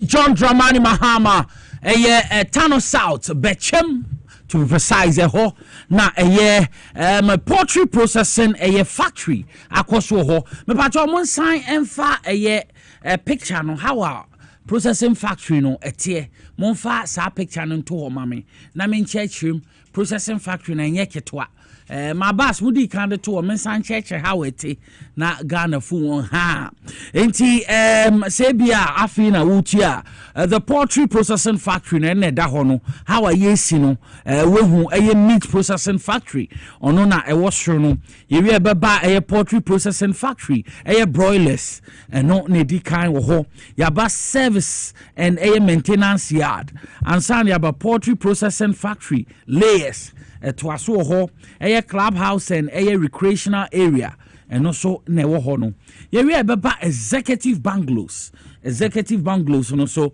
wo ho ye beba administration block ono wo ho and sana shop and reception block and also wo ho ye ba code rooms no and the code rooms na twaso emmenyensa eno na wo ho no code rooms no eno na twaso wo ho ni nyina no yadia the poultry processing factory yadia sa blocks ni edwuma horo ebe wo ho no tenye edwuma ketwa na wo ho no eba magana fo enye edwuma ye abosti ye poultry industry ni meat no anti weni adefefa His Excellency John Dramani Mahama etumi akubia no a omode besi anaso mbesi Bechim ni mpotem na ebebo man we na so 24-hour economy service no anase 24-hour economy no ebekoso te beye bia na pa wie ni anibre sa na te me kae me hu se Uncle Mike Aboniti te se ade no kondo papa so de ho so beye part time na te se bibia etumi akonkan ti ma wo fidie no nkoso na enda haya TVXYZ and power 97.9 FM mama nko na me ne Haxa for enkodi enkomo Haxa me gbo mu dia na eyemede because your Haxa capsules in a mixture me pa cho yare friend no ulcer stomach ulcer me pa cho bebre stomach ulcer how I am crew unya Haxa capsules and in a mixture na be hwe to asia ma pa eno na Peter si mula se mura o se hwan mura na o kansa Peter yo enti saa na tie oni ebedi nkomo nti wo so ayem kro announce hawa edro ye obeka ho asemitie bi na nipa mienu a mekamfo ma omo enne omo hu mi omo toma ye yindum me pese wo so hu se no kre platform we so enye bibia na eton wo so emom Haxa capsules and in a mixture Uncle Mike bibia boko de Toma Ghana for no mo hu nipa e wo Haxa capsules and a mixture me da wase o de kan ka sembi o se enye bibia na e ma ne beton platform we so no kre so nso nhwe enye ade a obema me kwan se me mekasa e wo platform kase so ma me mfa ncha kase mra ya hwefo ma jimra satami omotie no omohwe na abusuafo ye ba ne say na ye Hack Healthcare na trese ye Haxa mission and capsules ye endrunta for ye kabomonom ma stomach ulcer free ni paduanim edwane entina yaba wakwan mu no mepa cho na minim se wonim ye ndada na emom no arefie wo honti na breni na yaba onim na yaba won chen ne no abedi nkomo say medical culture say Christmas na eba e na onam kroma o utimi hu say yes the Christmas breeze no e bofa baabia na hwe say nyame adom afia ano ahia bio enu nti no abusuafo beba fie onom fra ma no ne beba onom fra kwantuo madwumayefo bia bebreki na chese adofo ahiesia na afi no yebe nunum bi yebe dibi no na afi nko ade asa oyefunu no emu ya oya oyefunu no aduane tomo ya oya onidi ya oyefunu ya oya odi aduane na wafini nyina aba bonten me pacho san stomach sentia bomodian na kokope Haxa mission ne capsules ibi na wanonom ama wo ho ayeden ato maka cho se Haxa mission ne capsules no obi ne kan asem o se enya duro eye japade ntu wuta no wakura ne yie otwa no wakura ne yie san se adura eboa emma sebio stomach ulcer babetena woni paduanim na aju ni paduana boso ne de yawo ne oye ni abrewa me pa chow no pa ne nyina ase etimi tu na ho ato se na de bia ye ka no me pa chow ulcer eye den ulcer eye kuro stomach ulcer eye kuro na ba bia betono na ye tuni din na ntino ko hospital na doctor ka chow wonya peptic ulcer wonya esophageal ulcer wonya eye me fa ne se gastritis anachas ne nyina no eye ulcer types etimi ba ni paduanim a no so timi bedi ni paduani nya na mmom no ano pomasibre say gastric ulcer say gastritis say esophageal ulcer say de ben ulcer bia watini din ni mepacho ano pomasibre Haxa mission ne capsules a yanum e de bom na bibia no akoye na mekase yanum de bom ama me pass information when quickly na de na me person me training say nyase ye de capsules no anase ye de nsuo no mehyia no na enom capsules no da bi na mmom no wadi de awia no pawia ne anwumre na person nom Haxa mission ne capsules so no nsuo de no bebie so no bon se ne tibi wo so bomode ananum tu wonum tu na wie na ya mesha no me patro twen 30 minutes na afei no capsules no eye topa ye no odi pure water me patro tie nie ye eba ya so ye ne se enkrofo bebre de eye mixture no na enom eye capsules no enye sa ne ye patro me patro enye sa ne ye patro de pese ye twen na ne se mixture no onum ne tini mienu pa na afei 30 minutes no o de capsules no so pure water ye wo ye fie ye bi no o de anom capsules no na eno no eho asem no na enne me patro se na medi kan ka no eye ulcer ye kuro no ba bi eto ye no ane ye tu ne din e de ama nti se kuro no beto won so nkoto anim na eto ye mu Dr. Efren peptic ulcer senso ebeto ye funu mu nko ade a ena na ye tuni din gastric ulcer na gastritis mesi se beto eye droben ye sawo minimu hayi a me pacho no ne fe no esophageal ulcer na twese ulcer no ho asem no ekuro ana aba ni paduanim na me pacho wo obi be bisa se eba ne se na ekuro tumi ba mini paduanim ena makwan hodo bebre so na ekuro no etimi ba woni paduanim esa ne se bi oya na hunenie ana afenso so no madiki ankase ye wo causes de ulcer ne ba ana ye wo factors a do ulcer no so ye de ba na causes no ana mwa bia from H pylori Helicobacter pylori me pa chomo ana somo ko ni paduani mu a no mo wewe stomach lining no ana se yefunu ni nkataso no obo nsom di kuro ababa beto ni paduani eno ana from H pylori na mo we be de nya kwan bawro ni paduani se sabio aduani abudi ni enya hye na sabio mo watimi agina aduani ne so na wan hiti no akwakofa aduani na di no bomodin atimi ma sa mo from H pylori nya kwan bawro ni paduani nipaduanim de tosum ye no se bia wakọ janan bia na sabio wakọ ye ohun ye wantimi ahohoro nsa ne samana with running water na me pa to de ko to aduane mo pass am wa we omnya kwan ebowro nipaduanim na makofa oye ne kase e de abro sa wo hwe wo yarefuo bi ono no e wo stomach ulcer na se H pylori mo we bu ni nipaduanim empofiri mo wa fi me pa cha ma bia ba pete wo so ma bi kura kọbọ no mu a me pa to no nyina no kofa sa o how bi e de bro eno na be kakra no bohunu se aduane to ye mo pena wo yam eye wo ya unidi ye pena wo yam eye wo ya me pato bo won ma na boa no hanum se no eho etimi ye ne ya na so na tire bramu na tire dompei na ma na ni so nyina ye ne tum a oto no ma sori sei wan so ade mu a ohe na oti ahwe na enei ne me pese ye hwe ewo stomach ulcer ye nchechira ya ne dia ba won se ne ye be ya obehunu se stomach ulcer e bia wonya internal bleeding na unya mfa wani enhunu ye stomach ulcer betimi akoso internal bleeding na internal bleeding so betimi sebi amwo frati asifati asase so no bu ono ma internal bleeding no ono de ne sanse nya severe na say ano nya din ntino mfa na ni nya den ehunu na nso no internal bleeding na onipa me pacho so makọ saba so na wunya internal bleeding na wo de no nya mfa wani hu ya na say sabio obefi na moja nim obeja ona na moja nim ntino hu ni sa wo ye okay no me pacho science a be mo hu say wonya internal bleeding but wo de no mfa wani hu ya ne bi ana me be bobo so wo ye obi na wo tie me wo hwem na wo no hu so ni padua no obroni se aye pill ana so ni padua na ye hoya obi kura timi ka kire se asuma si ene de ase ni padua no wa ye hoya me pacho hwani ye na stomach ulcer wo so de ene na kire se wonya internal bleeding no moja ne babet moja ni free ho ba bonten bet wo onfa wani enye den ehunu de tosum yenu obu honum a obroni se weakness otimi ye bete otimi ye mremre o ye adwuma kura bonse ni nipadua ne enkoye wa ye bete me pa ocho na se ulcer wo so de ene no bonya internal bleeding bomodin ase wo ba kope ye haksam shane ne capsules ibi na wanonom ama ulcer no afri unipadua ne ayeden akọ ne tosum yensa so obu honum a otinka se ni nipadua na se ne nsai aye nyunyu ne nase so ye nyunyu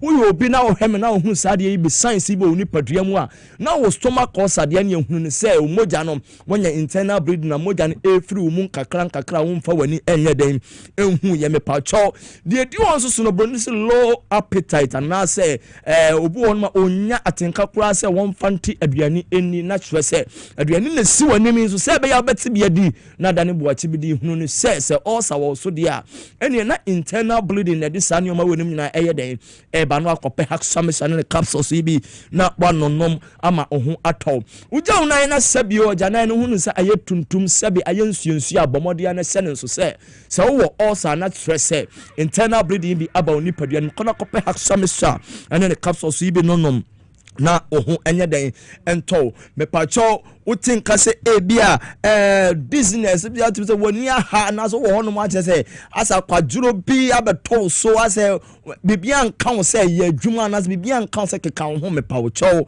no ne se osa wo so dia na che se internal bleeding bi ekoso e wo ni padua ni mu a unya emfa woni hu ye fre no ma no sisi ye adwuma na ba bia wo bia no me pacho ye ndare to ba bia benya eye haksam shane ne capsules bi anono mama ho ato ebi ni home post so a say delivery plan na ye be bro na so no bibia akoyi number no ye 0240 23 83 10 0240 23 83 10 and 0203 822 855 0203 822 855 and into sending so na friend number is here say me wudi nkomo impanifo ba je so na won so no ye no wadi nkomo sending so say haksam sending the capsules no e yentafo adura yade ba ko pe ana esa e stomach ulcer uduru ba bi ye say aduro no ebi ni ho na mom we ye adwuma te say so haksam sana me pa to menje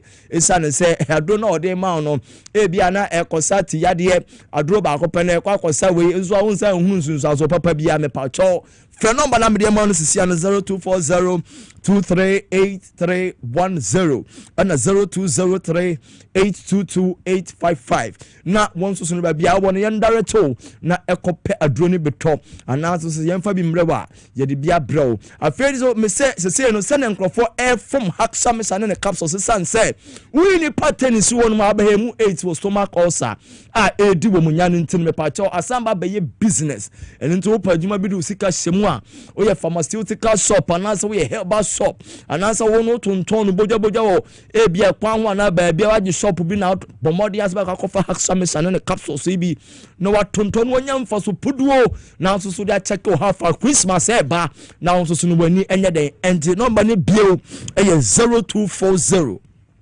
23 8310 0240 238310 and 0203 822 855 0203 822 855 sending so say haksa me sane ne capsules na won no say eyi pains na fru ni paduanim no eye bonus de maw eno kwa na me say 3 minutes dawson na mom no beto ne bo ase na sayade no ama bibia ye den afru ni paduanim ento uyo obi aduane toyam no wafe uyo obi asabi o tinka se obo ano ya wo ya uyo obi atinka se osent wonya migraine tifotimi dwaw uyo obi atinka se ni paduane e fotimi sisi wase ya hie mako ede agu so uyo obi a nkasa sabio osa na masabi enka abo wonum halitosis a kona kope haksa me sane ne capsules ibi nonom na ohu enye de ento wo kwa de wo hwe me ya de wadru hospital am ya endoscopy ya de drobe bi anase pipe bi awura wo minimu akoto ye me pa cho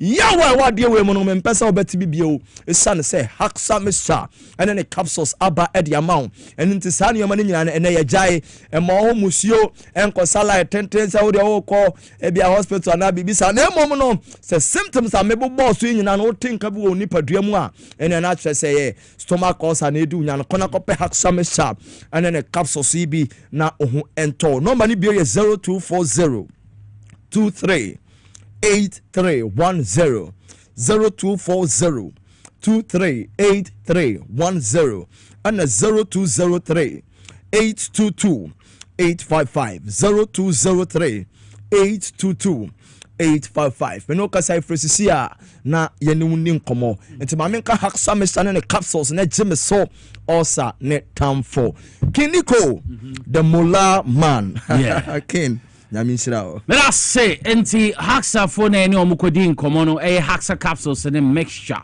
and na yete ho ensem no kopa bito na je ho fi ulcer yare no mu bebi adui ye betwa ye ho sema aba ye ba Chairman Bismarcteria, former regional chairman Dema Eastern Region Dema Endisa Mayoku Yebetenenka Saso na Yebete Kofi Abusia Penny and also a member of the National Communication Team Edema NDC Ekukudami na me no mo ebedi dwuma nti mo firi no koso nda heya me basisia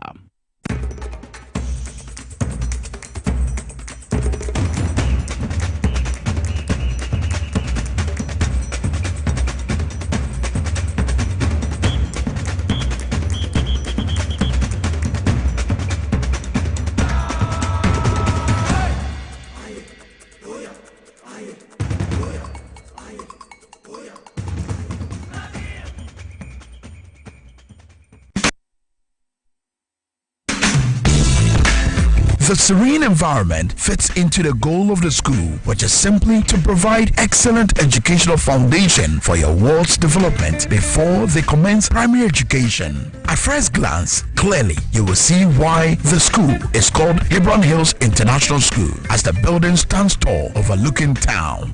With a Montessori style, we have experienced and dedicated staff and trained teachers. Our small sizes classrooms are meant to enhance teacher-focused approach where children get one-on-one attention from the teacher.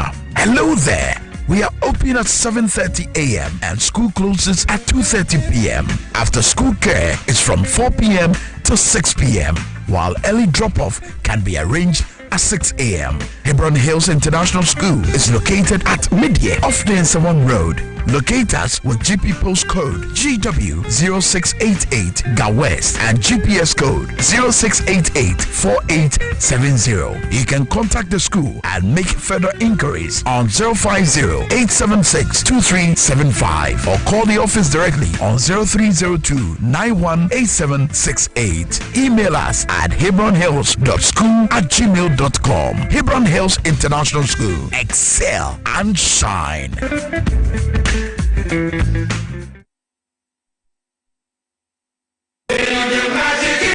One tell one now, one blow. One see one now, one control. Bermuda Games of 2025 reloaded. This time around, there's a gala competition. Yes, bro. The teams are well represented. Team XYZ. X Natural Mineral Water. Work Natural Health. Medimosis Clinic and Prostrate Center. Mirasi. Bermuda Games of 2025. One pay your boy. Yembe say with the Team XYZ and a war for trophy nana. He work X Natural Mineral Water. Another Medimosis Clinic and Prostrate Center. Okay, there. Bermuda Games 2025 reloaded. Obakwado on the 5th of December 2025. Nature Farmers Day. Damadani ya forfeit the holiday. Venue near Mac Downtown Park. Wajokers Nechiwa Labadi. Time near 10 a.m. Pepe. Be your favorite presenters and players. I will show football skill. Mugabe Masi. Yes, my near power ni. Ohinbabwa ma Benny. Okumangra. Mankasaso ki Nicholas Metsiabo ne du. Onye ekuku damana ne bon wo Galeas. Bermuda Games 2025 reloaded. Obeye ho la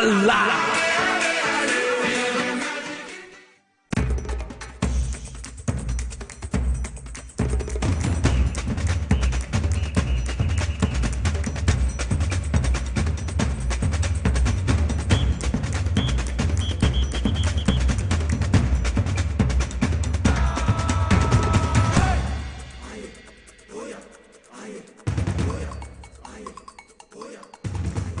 Besamo wakwa baby of the Bat TV XYZ so baby awa wo hwe baby an mbredra ekukudam aginkonya ye ne omo ebedi nkomo Chairman Bismarck Terrier dodo na friend Otafrija oha former Eastern Regional Chairman dema NDC minim say TV besan fly view Chairman himself why who nache so na Kofi Abusia pay a member of the NDC National Communication Team on also ye better nka Chairman kwaba na bibia boko de ya me dia chen ahode ni ho nso yo say ni fantasy na adwuma no say yo Eastern to say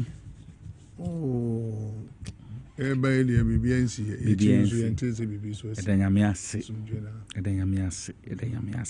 and then ya ba AGM Ghana Commodities and no generality na ho so you made any to say say ya be hihye say na kuafo ho beto mu because abanwe kua ye we ni so ka mampani ebiebie ya kua no ha tineze yenzo Ghana Commodities ni ehwe formade no abode de ma ye no keka bom eno ano 2024 annual general meeting ya bekenkan ya ya jitu mu se yen ye beto infrinfrin no but when you beto ne de oburu no bekan se na access and liability of liability na se of access ne ka eno ano no ti ye beto ka ajapade on kakra na se no so ye hwe ye ni eno ano no ti ye se enu enu school fo a ona didi ehon nya de ma wono na ebe sopra woni ni ane ne ba fast talk for fine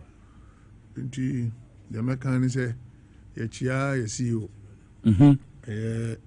Madam Evan Abeka na ye chairman okay na body wade na ye honorable Joe Gidisu meten nkache honorable Fatao na honorable Anthony Jampo okay omo na our board and so on na me na ya juma mfie bebre eura honorable Anthony Jampo na ya maame Abra Bridget ono so ono ya na juma ahu se onimude bibia obi a ohwese abre no echi ano papa ya nche bia na nyina papa ene wandia oye boss secretary na adwuma fo nyina mpanifu obi FIFA minister of finance ba Doris no ene si Siga na onu nyina echia onu nyina auditors e ba nyina echia onu ehese aban papa we duru yemfie nan na yebu akonta ma oman Ghana sa na ne ani de ewu bia no nsaka esre tweli ampo so be ma ho den abakeke amen ti ne de ba de be to adwen wo ho no ana ya bobo so no mum no mfa nchia ema memranti am no ne nam ehia pa enche no ya alaji baba lami ono yemi 8 nyame shao mi Facebook nyina ono manage no ne me am office bright obinya sante right obinya sante no so drive we so nyame shao manage Facebook nyina de mind do Facebook no e kono commandos ne di ma chine papa oni nya agro na no ye de copy Afran Prince wow ya be ka ho asem Nico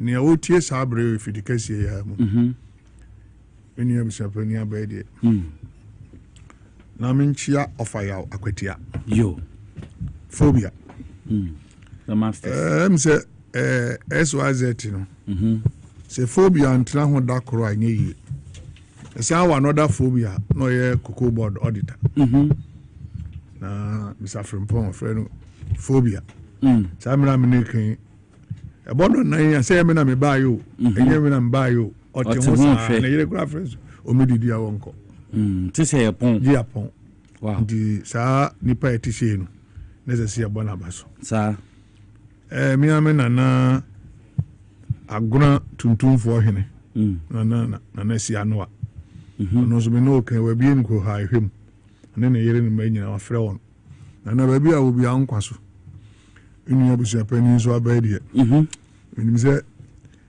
se odwura no ni wie ya ono so kodi a won frɛ mi o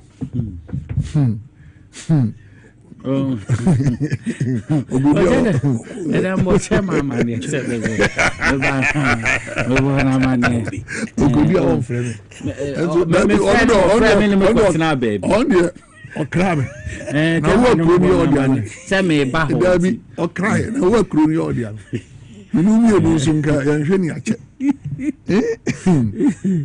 obi di meninu wo wo kana se me otene saba me so na se kofi me kra papa o me ko region manam kra se me rawdi emu yan chia kase ma yen chief of staff ya papa ya dinina ya na nipa hu senior juros de brate Jimmy amene no ananti mfie bebre anu bi ho na osi no free na nansia waraze sa ya na ni na ye fe ndi so bi kan senior we ya na madwe ho be se mfie aduasa miensa ni 33 aye ko 34 years no bi o 43 we di 9 years osi onu mumu ya mu yensa man wakasem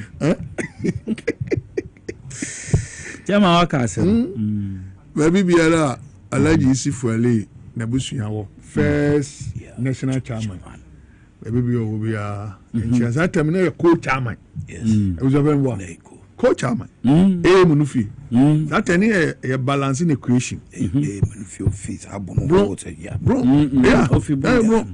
munufi JW Ajekum national chairman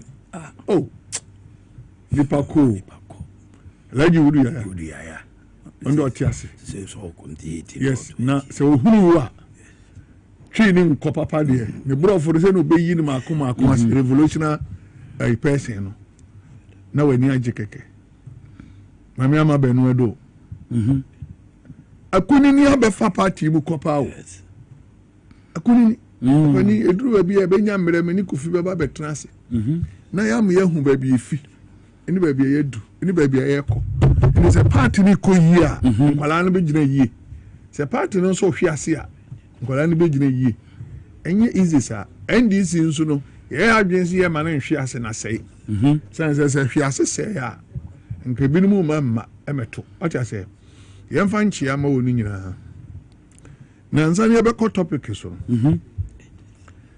obia why na adwensi me pese me ko regional chairman bi mu a one ba me fie anopa awie anumere no nye nuru campaign mrede nanso de meka se sahoden no wo ho a mintu ona no nsi fom ye be yese ne epe ne no no so abetentam na ne ase ne ye ne ye niko eni kofi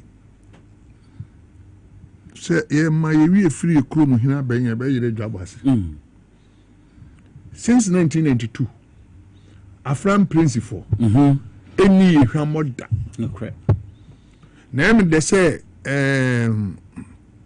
you push big push ye ko bridge atun so no so na nye no keke sabre ba bia Minister of Road and Highways wo biara no ye mfa ma contract kra omie yani ni enkotwa kwan no so kakra tama won jo na ekwan no ahu se nso ta infini ba bi no ebetime yi nam bebre asopra nkran kro nyina sa na otai tomu ani asema who can lake na say laguna are serious me catch you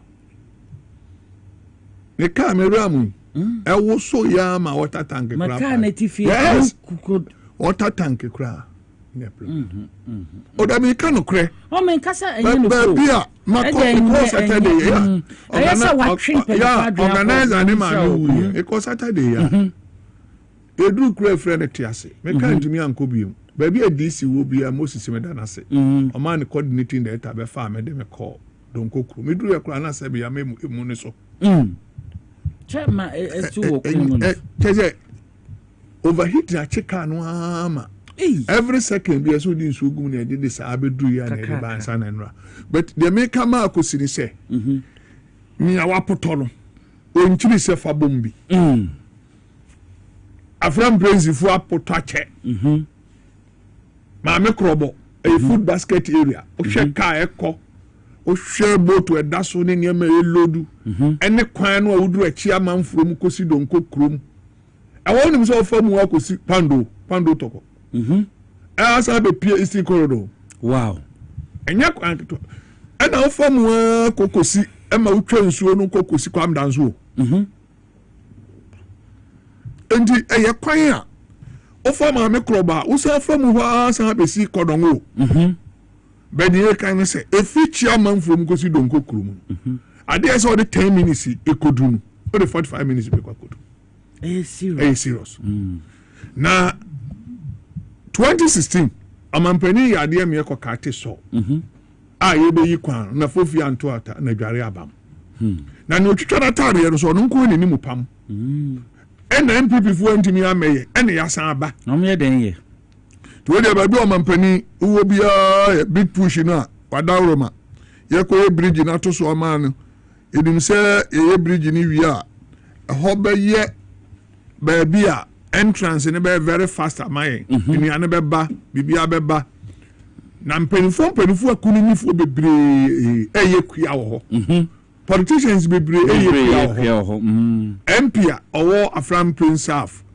Jam 1 Joseph Apia Boaten baby bia owo bia na chia no ono no DC oni yusu drip ya ba yi so bia nim say MPP fo ko free be gu ho na ntimi anye ye na ebetua ho kana ne kwesi 2 million dollars so say 2 million Ghana cedis bia be mu a auditors ehwehwe mu ni ade be ni nyina echi ne say machine ya beto nti say MMDC fo ye yusu machine no sanity nye ni nyina ne etwe highway na de ba kwa me ya ne say one the machine ko dwi kwan no so aboa e say highways fo so one mpre na eye kwan ne ye won dia e kwan ne won dia so enkum ni pan wi ansa na ona koya na we be so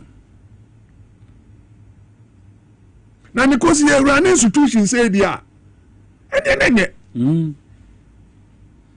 Afram Prince for deserve so yenye bibi ma on na ono so emfele say aba no on to ye no from 1992 the results of Bana Afram Prince dia ma ya ni ayam hwehwe yes Afram Prince dia ba cancel bantama dia Afram Prince dia ma ya ba cancel hade and Afram Prince for so na about 30,000 20 I read this one about 18,000 baby na about 24,000 and about 14,000 for NDC it yantwe ni hwa baby a stronghold no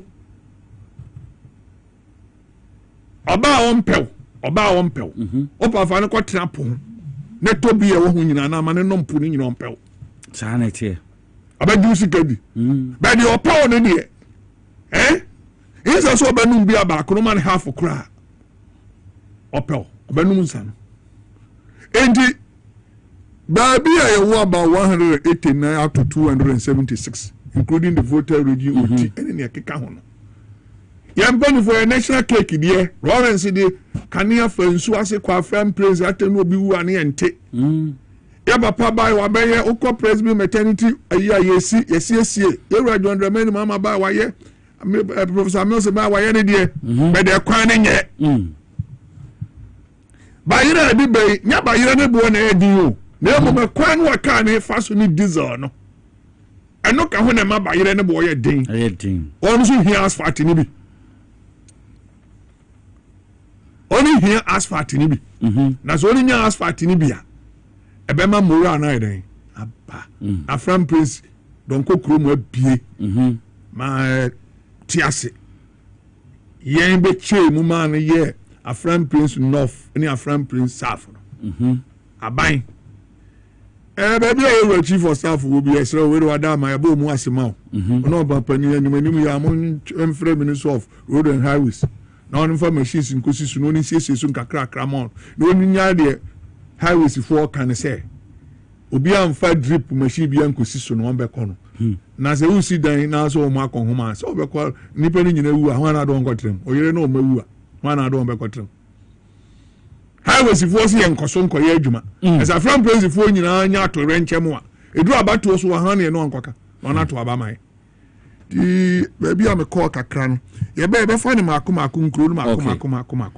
ni ahwe baby eye de o mampani ye ne de ye ni je ho ye to abaman mandate ni kire say o man ye mfele gbeze ampanu no yi ena hwe be chem do de akosi ho yi ena hwe ha de okoye hwe Ashanti region kokko ebinum kura so ne kokra akroma ba no na be kire nkokko no unti ye man boyfriend e be kasa Asante fo no ozo no komisi aduru ankokko no be di ewu no na san akra nkroma ya wo kan Asante fo e de we say Asante fo ni bi na say me Asante ni Asante fo ni bi Asante fo ni bi die me hwe o TikTok na me hwe o media we no na say wo ye nipa na ye see ye de nkokko poultry farm ye kren namo aba e ka cost na say ye see ye bia wo ha no man pani bi aba on the free education free school by and also obo nsem no no so de nkokko ba poultry farm ba na bie mu am ye nya bi a wo so de okokra nkroma any no amona that that's a chairman question is penny yes kwan so bibi aboko de so betwa dia o tiefo dia chocho na nya no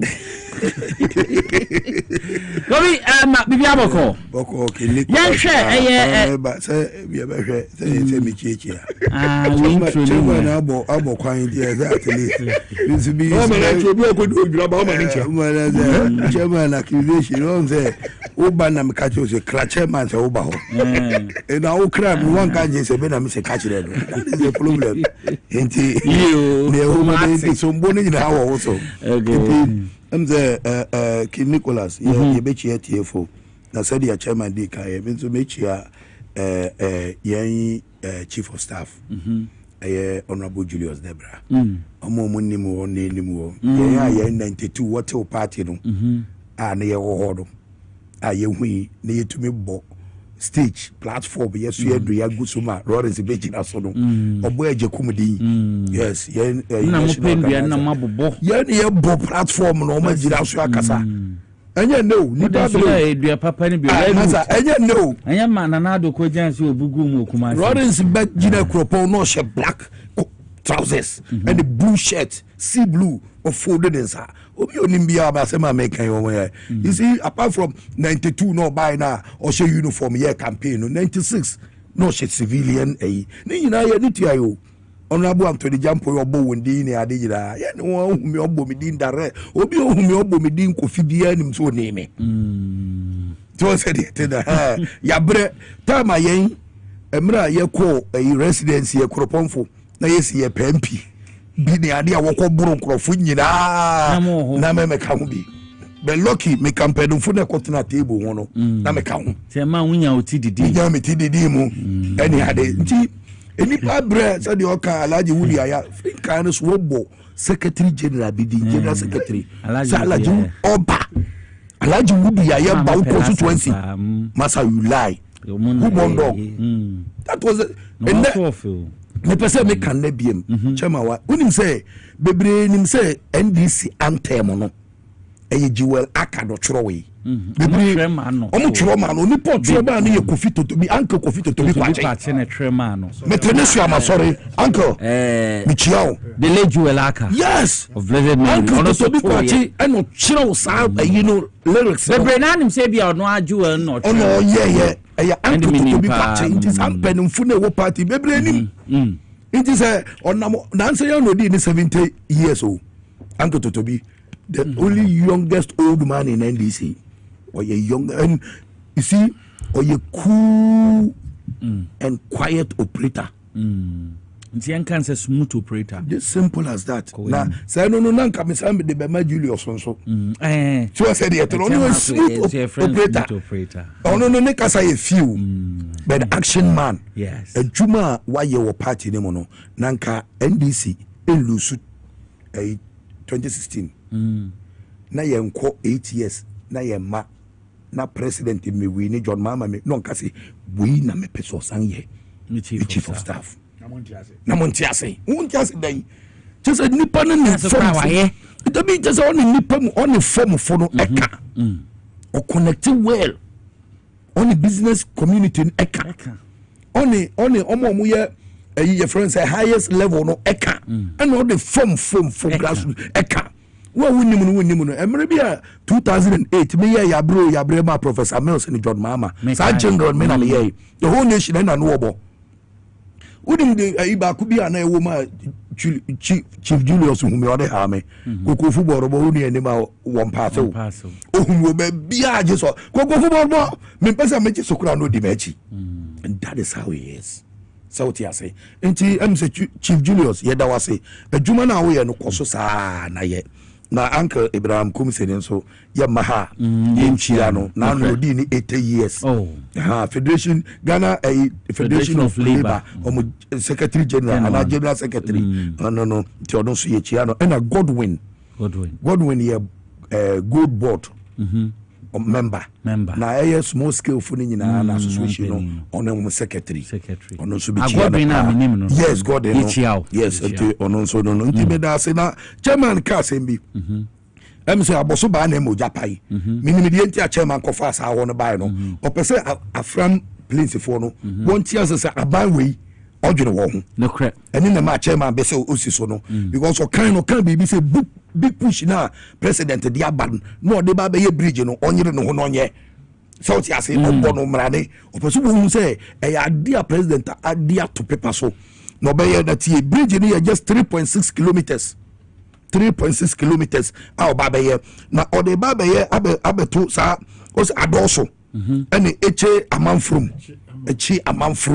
e ho na o ba be ye sa de na ne surrounding areas no chairman bobo ni nyina no e ya bawo president akakani nyina aboma ne road minister akikabo is about 100 kilometers road tie road they are ready to do it na best start 2026 year 1 month etwamu ya ye wure mu no big push you know sika ho nti contractors ni ade nyina say niema 1-2 bi na ye chairman pes ni nkrofo ye because a linky a central region and akowu na fe ani oti na voter nti anya small area no a connect about 4 regions.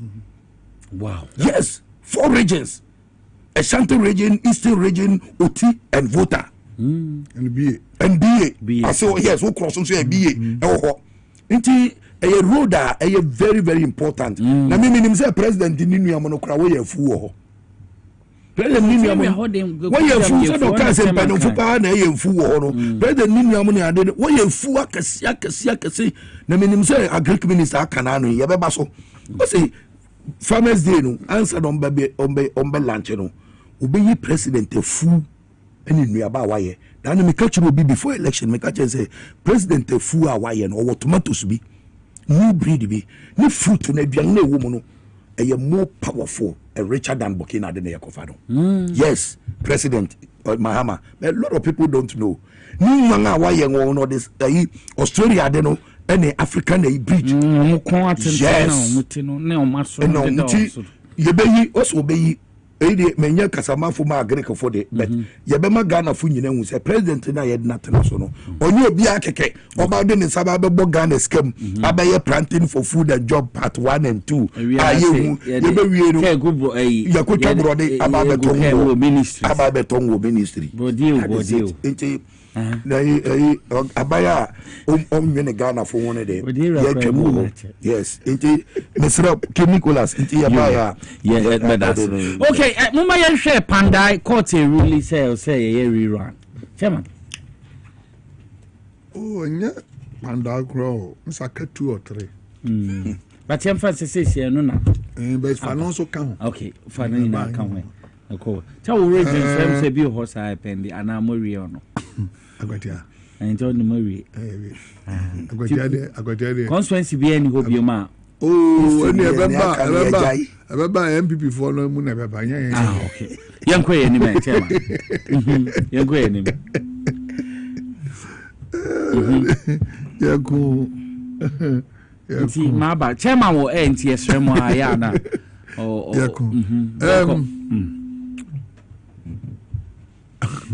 by election Kofi Yakobi pa Yakob by election pa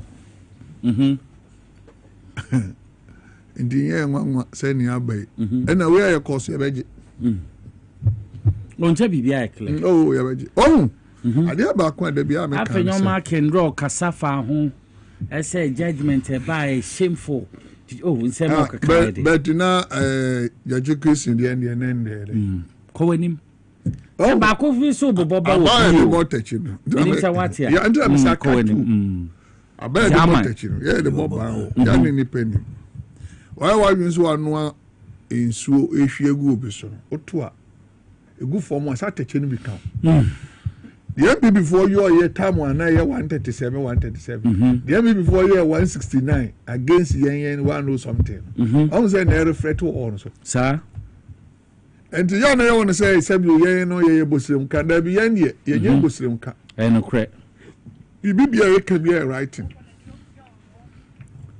kwa be na wo fa so ma wo kan say chinchina na nka chief justice kura won transfer kwa be na won fa so a assemba ase ye de ko high court wa and appeal court wa ye de ko supreme court straight sa fa nyoma ko ye lawyer anambwa sa engineer man no ye ni na no nim so otwa sabi ato no nim se Ghana fo nko na sesa tumi o no Ghana fo na sesa minia court so wa file appeal so wa file so on file so on ko asin no fo ni bia se ni nsuo buru ye no sa na be ko buru won sa ye dia buru ye mi ye fa ihudi ye and high court decision wa ko akojira no oni se and before you know you're very smart majority leader now ayarga mama also say by election year mu na odiko pie anamboa sa muntaka asonwase sa and also by election year na odiko pie anamboa sa enti also the same thing na muntaka de na be the issue about ye graduate citizen yen kan kore yen pass law esa nse woni nim se hihye woni hunti no one for say yen kwa na be effect ye emre biara o de ofo se wo sisi kliniko no no obi gina chire no ye den no hwe enti minia no nti ase so be so be ko rerana no be kwa pi ni e be clear ne say ya but say de abeda ho se yen koto aba no be ndc ya mi etirimu nye ye de bebre so na empenifo no so ye ekoyi no mfa no se ye de yakọ asem kese ma enua mutalabe se no so professor ye bai eno so bai election ya na election yenya itididi no a obi anko bi aha na tamale central enti bidisi amaminu Kofi abamu ni se ya prepare ya be koso ni ya prepare because ya ndc di insuro from insuro na say bi aya waso di ekura yi say nya eni animo bra na champion national security for ɛna bɛyɛ deɛ kuha ne wɔne matwo mmɛ bɛyɛ wei ne ɛsɛ yɛma ho kwan se yɛto paa nti yɛbɛwini election no NDC deɛ the both local and international no yɛyɛ nsuro baabi a o nti wei a bɛda hɔ yi sɛ sɛ ɔne a 87 kofi ɔne a 87 ɛsɛ wei no ɔkyena deɛ ba a ɔna bɛ 86 aka tools no ɔna ba 84 na ɛyɛ deɛ no bi yɛboro yɛyɛ ma yɛn kura majority no yɛte ba 94 kofi ɔba yɛte ba 94 JH Mensa no wɔn di ɛho agorɔ satɛ JH nso a champion majority leader minority leader JH Mensa nso yɛ majority leader edi ɛho agorɔ sɛ ɛno bi na ɛwie ba wɔn so no yɛbɛgu MPP party MPP ntumi nya hwee nyina bi sɛ ɛbɛ omia na ɛbɛ sɛ ɛho na ɛbɛ kɛnɛ Japan na ɛbɛ sɛ yɛbɛgu MPP party after by election we me no na ba ne bɛka ho a afanya market ni sɛ bɛgu ne ti sir cause ye mean sɛ ye be Ghana yie na Ghana fo nso ate ase ahu sɛ amamuo na de hye omampani John Dramani Mahama nsa wɔ ne second coming no any the team chief of staff strategy man any national executive no yɛn nyinaa bɛbɔ mu ha yɛ adwuma sɛ pempen so ada akɔ me kuro no mɛkɔ so bio ɔne firi wɔn a mfiri wɔn bɛbɛ ne gyina hɔ panda hɔ ɛkɔ dodo yɛkɔgye seat no deɛ MPP foɔ pɛ sɛ ɔne yɛ biara no yɛde mmara ɛna yɛ adwuma sɛnea na ɔno nso de mmara ɛyɛ adwuma no sɛ constitution yɛn sesa no ɛna na ɔne gyina saa constitution korɔ no 1992 yɛgye referendum tune na yɛde yɛ adwuma mi ehu sɛ MPP ekura ɔbɔ fa na adeɛ fa na wɔndi na nso a obi tabiri ne kɔ court a yɛtumi ma ɛyɛ a wayɔ sɛni wobɛka wayɔ sɛni deɛ ma Tamale Central baayɛ no ɛkɔ na meyɛ party agent wabo Tamale ɔkra so carpet ya na ɔsesa ne nneɛma sɛ wɔkɔ MPP foɔ ne ɛsɛ wonim nea ɔka no wanya nanso ne pɛ deɛ wafiri mu yɛkɔto so aba nti ya na MPC no so no ya no so read the constitution no stand order ne kakra yes we independent and as o party bim na o cross carpet say o party bim a o ho a by election we there a fraud the abeto we Tamale High Court to say oni kwan so ogina aba na ogina he no enye ono na nese so ogina no unqualified nti ye kwa akọ twene so ntonto ni agi seat na free MPP for nsam na kwandai we can say na ye dia na ye dia yes ye di 2024 na ye ni ya any e film wan ko fitawia bi tawia bi na ne wo sa kwandai what I say nti kakra mi disi ama Kofi Akabi no say NDC are ready ye de enkan se pudu enhye ne enkowe ne dwo ne mo nya hye dia ye betwe enkrante sa akọ so oni ni ye kọ asen no fo no drip na ko drip won sa ye kọ akwati anso so oni hu ye ona ni ba on ho so ne oni su sa na ho ye kọ ye won mienu na aka no so ye beje so on gbo hu musuo mi ehwehwem na kwala keto akra do on kokọ to mi ehunu se e dream ne kata asehye boni bi wom o kan boni so fire the call parliament e be twa na si form ne akọ city mada as chairman Bismarck Area na etin kan mamen call Kofi Abusua pani wa Kofi yentiwe panda seat won se rerun Nicholas and the say yes start is an menchie tiefo na o production team no wankasa e chia yen mpanimfu bi the chief na etwe na wo madwuma ne koso no chia wo nyina Ghana for ya ne NDC for mpanimfu nyina Nicholas assembly ha me a the person na me fa free so na me appeal yo and say obi o wo Ghana na otie me say won a eton ade egwadifo de yen nyina ye digwa but won a woton ade e ma ye woton niema wo yen market mu gwamu ni ade no yesere wo yensa da yensa yam wo hu Ghana fomobo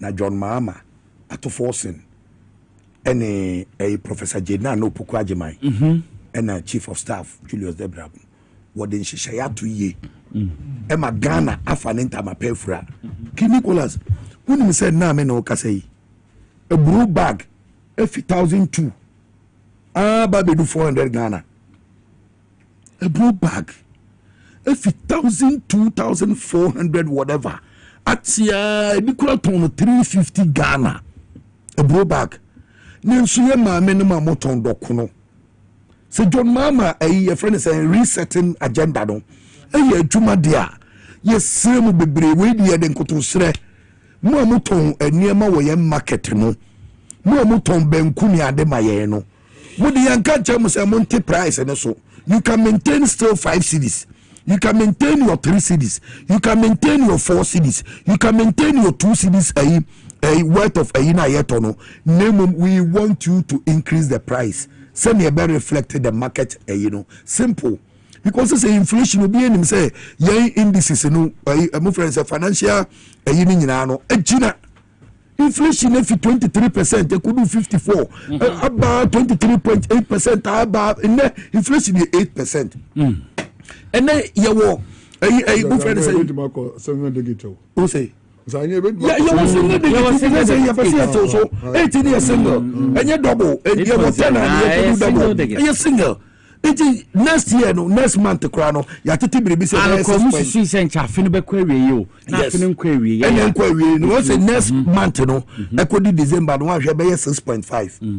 It is a so blessing. Yeah, my minimum moton docono ni ade. Yeah, my minimum moton kukunte ma horseless.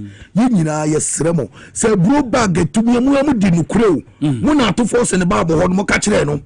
Say, a mono yato so 1,002 no. Abedu 500, emu 800 a swati, emu 700 a swati, oil swati from 1,001 up to 550.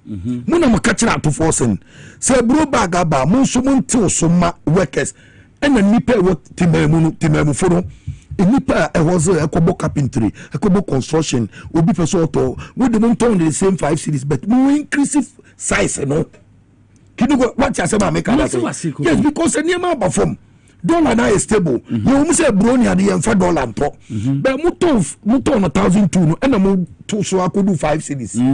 So say muton 350 and 400. Would the answer is muton 500. Yes, remara. Mumma aduane bono the weight no enkosoro. So ko container muton na muti 5 cities ah. Mumma enye double kakra mumfa 1.5 bi nka wo. Na wozla na no bi obeto no say oh aban papa bampa. Stability na ye kano aba enema aba form ye kan sa na ye ka kira boso kan fo so wanted to warn ye maso no se tomatoes no efe ye ko market ni hu sa na ye nyina na meko aba form no ye sremo egodifo me de benisa da bensa yam mon tetel mo ne ma no so mo price no mo maintain na mo increase size no na mo ma ayi nipa wo man ni mo no enya amamu pa no yenya so mfa so if you say first time in Ghana history a driver for to me to one my friend said transportation fare. What you say? Driver for trottoir free. We not also 15%. Nebwa. The PSC will come. It's your day as a driver for to one aketiaswa. We are wotong ade won't also. Dokunu ku konte fo ni fufufu. Yes sremo. He say mranti ko gwema. What say ku konte no beto na benku fufu no beto. Just 1 to 20 Ghana. What is that? We yes sremo. Yes I say yes remo why me de bia meka na ki Nicholas mumfanya ne munim obi a mubehu se why yes ade no mumma fa camera nko won so ne yenku twa won me yembe won hu da wuru ne man krofo nko nkoto bo no nya ka me da se ke Nicholas pandai rerun you know onipa ne ho ye me won wa asemi nyina mo ya afenyo markings obi kutu this afenyo markings otumi nya kokuduru eko ka kire dade sense ne mutum no tuntum kutu afenyo markings to me hwe judge anim ene high court judge no waka kire ne say ni decision ni we take na ye shameful we are no catch and say, Sir Judge, government be no pack a court with party apparatus. That's what he said. Oh, settlement of kind. If you catch and say, they are doing the parties and the government or the paymasters in a burden. That is what he said. These are the words. Do you have me phone and I'm a church or the memory?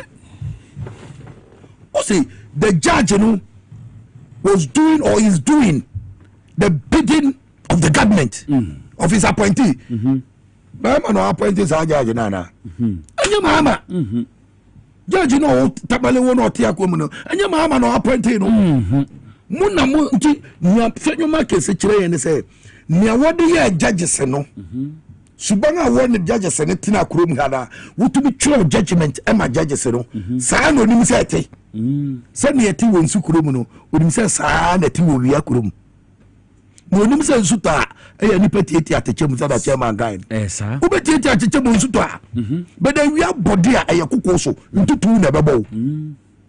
Fidi a wo sumi no. Shishaya wo shishaya no. Training na wode ma judges no. Ene na judges no hwe no wode judge. Sa. Obi anko hu judge bia wonye party apparatchiks. Ene afenyo markings etumi gira nyakukuduru attacking the judiciary. I am surprised that some judges and some lawyers are quiet in this country. GBA, they are quiet. GBA, Ghana Bar Association, they are quiet looking at Afenyo Markins. So, on through the tantrum, on through the weight, the guy lacks emotional intelligence. The guy cannot even reason on his own feet. It's just say, we and we are the face of MPP our Parliament House. He is a minority leader.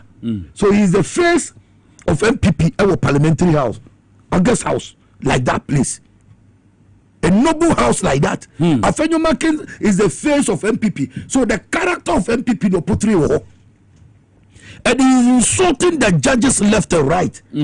Look at the description Afenyo Markins gave it to Chief Justice, the current Chief Justice, the then nominee, Chief Justice nominee, or converted. No, I'll say he is or he was a disputed CJ.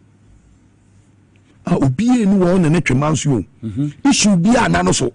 Papa no bi amfa ne court. Obi amfa ne committee bi anim. Obi en dispute ye no akoko to say ye kodi asem. But this guy called himself Afenyo Markins and he said he's a lawyer. It to be described the then nominee no Chief Justice no Bafuboni. So he disputed Chief Justice. And because of that, they boycotted the vetting.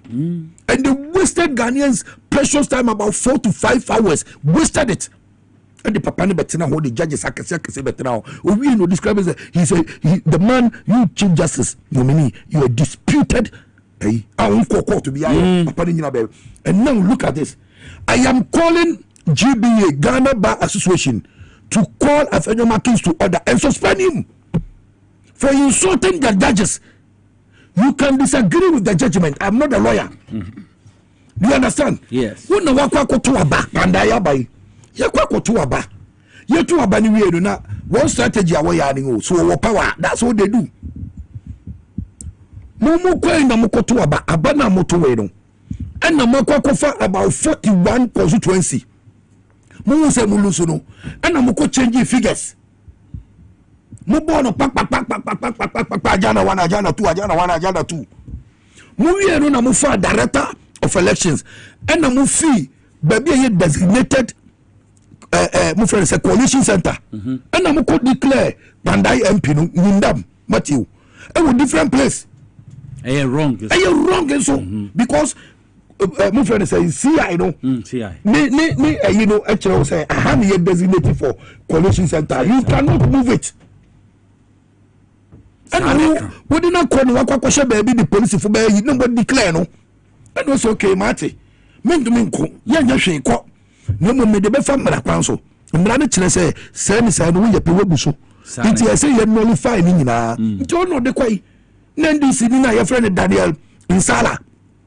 Ono jina wa NDC candidate no de court. And we die chin kakran. 10 months ahini meboa. Afina judgment apa and a judge no name die mu no hwe mra no o de mra na to si MPP fu ewu mebu ye nkwase ewu kurum ha che papa Nicholas.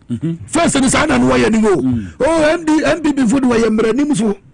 And this is son apostles of the law. Send a chess with the judges. Send a chess along with the judges. What could share judges in your day? No, what can end this if we judges and in that this if we law make us a Benjamin Kumbu money or Kaja Dama few money one Rudy I am and one at the classroom. Kokubam. But that's a woman I did to a move for the same. Chachu Chikata. Munina Chilawangadi. And so no sorry about the woman to a who's one way a lawyer's papa. Yes, no be a winning mara. No one could quote to Nankawaka could yasem. No one judge in Yaduna. Who can my ideas is a minute one yardine, but I will appeal. Sanam Nimini Casa. You're not yet married to be to 2 room. Now no crowd watching and contempt, I bet you. No one could it describe the whole judicial system high court. A catcher or your party at Parachis, and they are doing their master's bidding, and it's shameful. No, I quite Jessica be and order your Jumano. Can you prove it? I feel your markers. Ain't Ghana for Muntie? And Mirajuno, a Encrofunu Subai, MPP for Subai, and a daddy. One says, Gen Z Funabano. Young Yadi Kulu. Gen Z Funaban, Kulu. Gen Z Funaban, they can read and they can analyze in between truth and lies. And would the character be already. So social media no group no makuyi da they are kind of and we know what they are compare and that is what is going on now we in a parliament and okeka sanse boy and the good judge said him say mo man kasa mo anya writing show be to say want to be ya actually want to be near here bela mo say mo am your lawyer and the video be am mobile power what only go prison so only pa be kwa dem nyan kwa ya mo masa. So why are you champion chairman? No? This is the time. You see, Obia won any Jumana Kasa, no a Jumani sitting Sasono. Also, I didn't pay young court to put away you may. Timankasa make what can quarry. Abang Mumobo, born in Mimedi, Nemo Muin or Mamedi, or Mamma yes, and what him, I don't know who to be down none. I don't know money down to be Nakrana and Yareno, but in Crofu, 19 Camu. Montias say Yamani bail in a bail no sono. What are you supposed to do? You're supposed to walk to the court. You apply. So on to some Uko form, lawyer, MP. Wako tenaftina form with Yoko. We are the so more dose or more yet than you. Bandai and yes, Speaker Casa 7 days a 1st December. You will just ask the man to stay home. We were saying be I want a quarter in your day. And could the question no do any gun any. That you question no more near Frusan with him. Not to me, yeah, Papa Yama court to Cotenasia catch the court on his say. Or major question in co parliament. And major question in co parliament for a whole year. Yeah, some now we and who I feel your markets to be Nakukudru and to be court the Assembly Parliament House. Running no. Unkrofu too. Ukodi Uko Parliament and the former CJ. Araba Esaba Tokonu. And Niko Tenase. And Mamu to make aside because I union within 2 hours to empanel Friday. And we will be assembly. And we will 2 speakers assembly. Wafenyo. And now Baba Kachus will be a Parachi. Ewo High Court. God forgive him. What a home airshare TVXYZ 2T Power 97.9 FM inside politics Thursday's edition. Na Yegusi, your chairman Bismarck Teria Boateng Waha, former NDC chairman, Eastern Regional, chapter no na no Waha. Saso na Kofi Ebusia Penny, a member of the NDC National Communication Team, on also aha.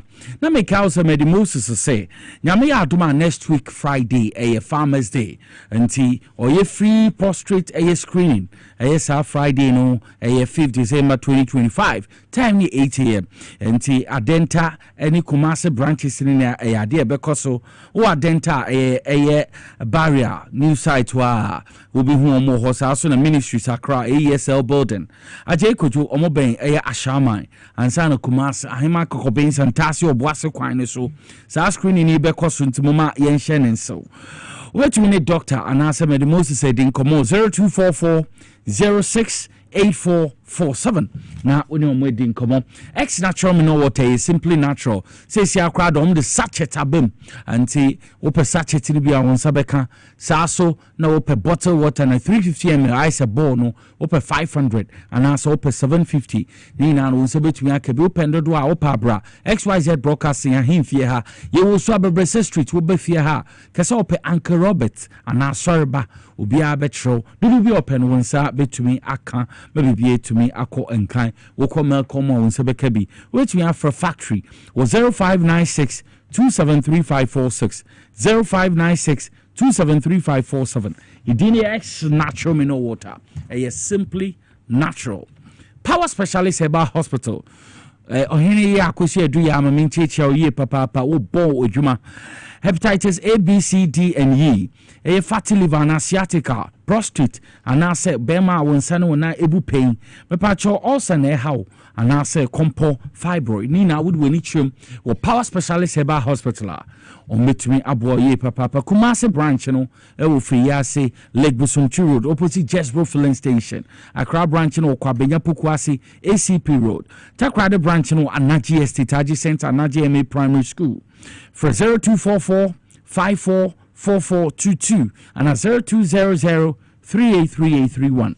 Now in phone din come up. Safari Valley Eco Resort in the middle, so Safari Valley Eco Resort is a man control say. Me patch me age 24 hours. Time be obi dubia on be show come up. On me receive as a guest. Now we do our surroundings in the hey. Me patch wildlife and wahro zebra, antelope, mara, one in the bebre nankasa, which we know much tram for nini. Now wa eco a park and eco resort and obekas and a crate. Aha, home away from home. Safari Valley Eco Resort team a part of Wenichim no mass specialized work conferences, day visit, weddings, honeymoons, birthday celebration, and the occasions are runina. Omu provided world-class accommodation, baby or bedodru pepebi and san when your private swimming pools. And the holidays here day in festive seasoning when we are doffing and for Moninchim was Safari Valley Eco Resort. Na meya mekane say cycling, horseback riding, fishing on man-made air canal, and sun and I-hole golf. And never be brand a Kosovo for reservation. Fred 0596914394. Now we need omo ending come Benji Estate and A Investment Limited. Almost omo on Sase or Chopoli a new airport city. Omo Ben Saglemi housing project no. Now 350,000 Ghana cedis. Another 35,000. Mon fenche me 35,000 Ghana cedis. Says ya teso di about 25,000. Omo issue 10,000. Pay we no pay and to be part of so we may come for a Benji Estate Investment Limited the amount. Once the deposit in over to 5,000, not rest and what spread the amount with an installment. And to pay we no pay visit site free on Wednesdays and Saturdays. Me patcho land no title and genuine document no more amount electricity and water one sasena so afre 0248780887 and 0553115602 office no Tema Community 25 Junction opposite Goodness Filling Station aflawo kwan so be hu mo Bermuda Games na yede brewe nyame adwa next week Friday Bermuda Games reloaded Team XYZ X Natural Mineral Water and Sana P-Wak and Sam Moses why ne betumi afa trophy Brebeshe Mugabe Mase PACA Ajamai or Hineba Kinikola such as wow favorite presenters or Mufia na Brenna Bashomo and Penfoso Mufi 3P name Medimosis in Ebeka. Why? Na me pacho bebro or coffee with the bragging right. Inti a Magdan Town Park ho a la Joker se chi hope kick off time near 10 a.m. to Shannon so no to try na mona brevi na yin na yen beji any where your fun games apart. Unfenchemi into about Winnie Beji pa Divine Hope Center omnomdi ochia heba powder bedraman so idini ochia heba powder bema no ba osisiye ya koko ne hawa na wa embre wompem wo loli be the stroke hawa no ulcer menstrual disorders may come for Divine Hope Herbal Center diamo ochia heba powder ochia ne kama pa make say kram se ba ku bi hye botum na chairman nhwe ha wo ochia nete ochia herbal powder papa bi any kofi ebusua kofi hawa ayo tria no ano ɔde nti ɔtwe ne nie ɛyɛ kama papa wonye binom a ɛbɛboɔ Kofo Odua de Gapson Pharmacy bɛma obi Cap Herbal wɔ Sunyani House of Drugs wɔ Ashama Boachi ansa wɔ Cape Coast na Boachi Herbal wɔ Tema ansa na PK Gumbela wɔ Tamale for Dr. 0591 ɛyɛ 565557 na ɔne Dr. Endin Komo ɛyɛ ɔtwea herbal powder chairman ma member hoye na yenhwe His Excellency John Dramani Mahama nde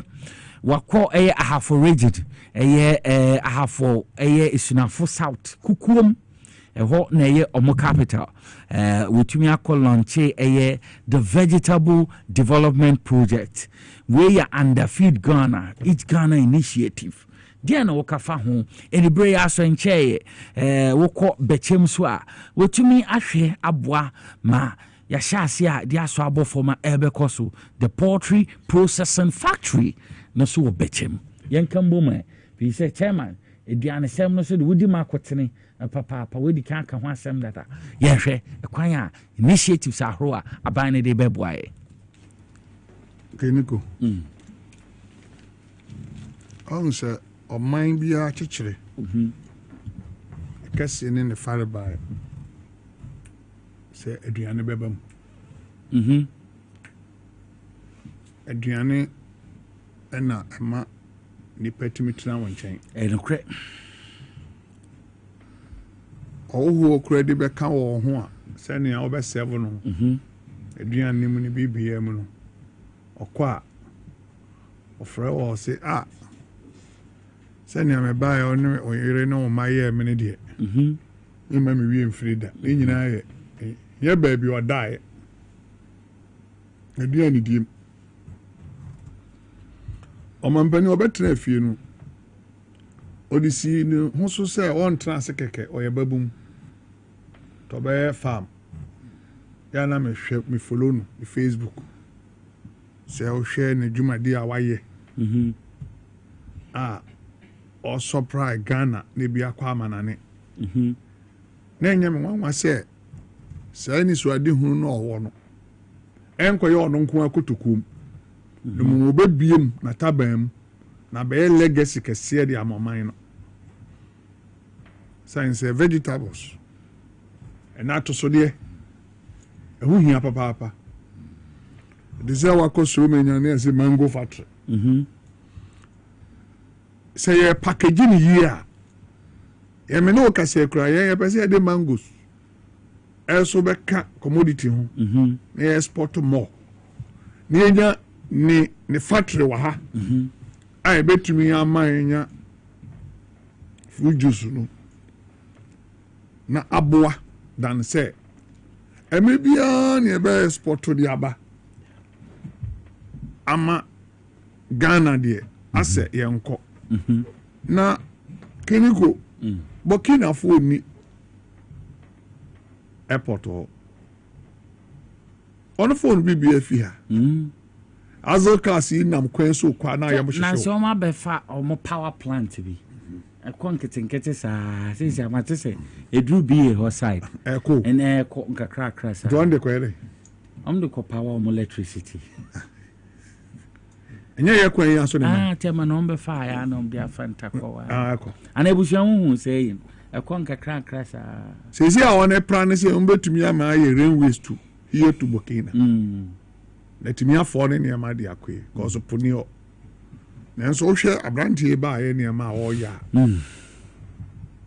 na ya tosi na John Dramani Mahama His Excellency ababio papa wabefa Kwame Nkrumah esu ne ban say na nya nwanwa say ne papa CPP no ye commissioner enema yewura John Dramani Mahama de ba ayo no chiwa wo chire ana ompe ana sabio yo busue ni bia wo de wo mpa de pa no na wo say bi dia wo ye bia ye mfaso de ayenya bibi o ye bia faso de ene cabbage ye dua emini ni dunia anto asai edine wo hyemu kenam wo hu se enya buku ne nko a wakosua bo ne PhD no Odo wu akua mu a obe benefit. Ayemfa abanka wanye den. Engunsa. Ye kan kokko ho asemu. Ani so de adugunu ne say. Ye mie factory kese. Na ye hwe yankokko ho asem. Na de odi abai. Se nyi na ye kumbia. Yetumi anya baabi a de behye. Yakobi obechem. Titimira muzu na bechem. Oni kokumu nam ni nyina de ba. Na ona betena ho we mfa ne de nko we mfa ne de nko. Osi ye bechem. Hey, where the my history pa. Say see I wa come the guy boy coach. Bechem ase no. Yes. Wow. A high of one. That time no me say I have we na na mo ho. Tell na so mo ko ba na om se na na half. Ai. Ko e we ni me. So. To be a phenomenon. O tamu am ye ni begu a. So de winkwa. Tell na say na be for pa we. Ko we ni me. But you man ko ko show. Na ko we ni. So. Near Junction. I want to near Kotan Yakofine. Oh, but you're a nice place. So, into the Oman share your warrior. Minimisa Wababi Kwame Command, Nanyam one says CPP, NDC, and Adoro, you know. I pay a third force there. The UP and CPP, and any animal to a ballon, ya branding Amana Bayer, the National Democrat, and Yanya Party, Yanya Congress, yes. Kini ko utuwe MP before na afro on ho dan kwa buzi adomu yes anati en kanya na sadia en ko pia kasa na se party nya congress na nkaya party a enka untumi nya Lawrence wo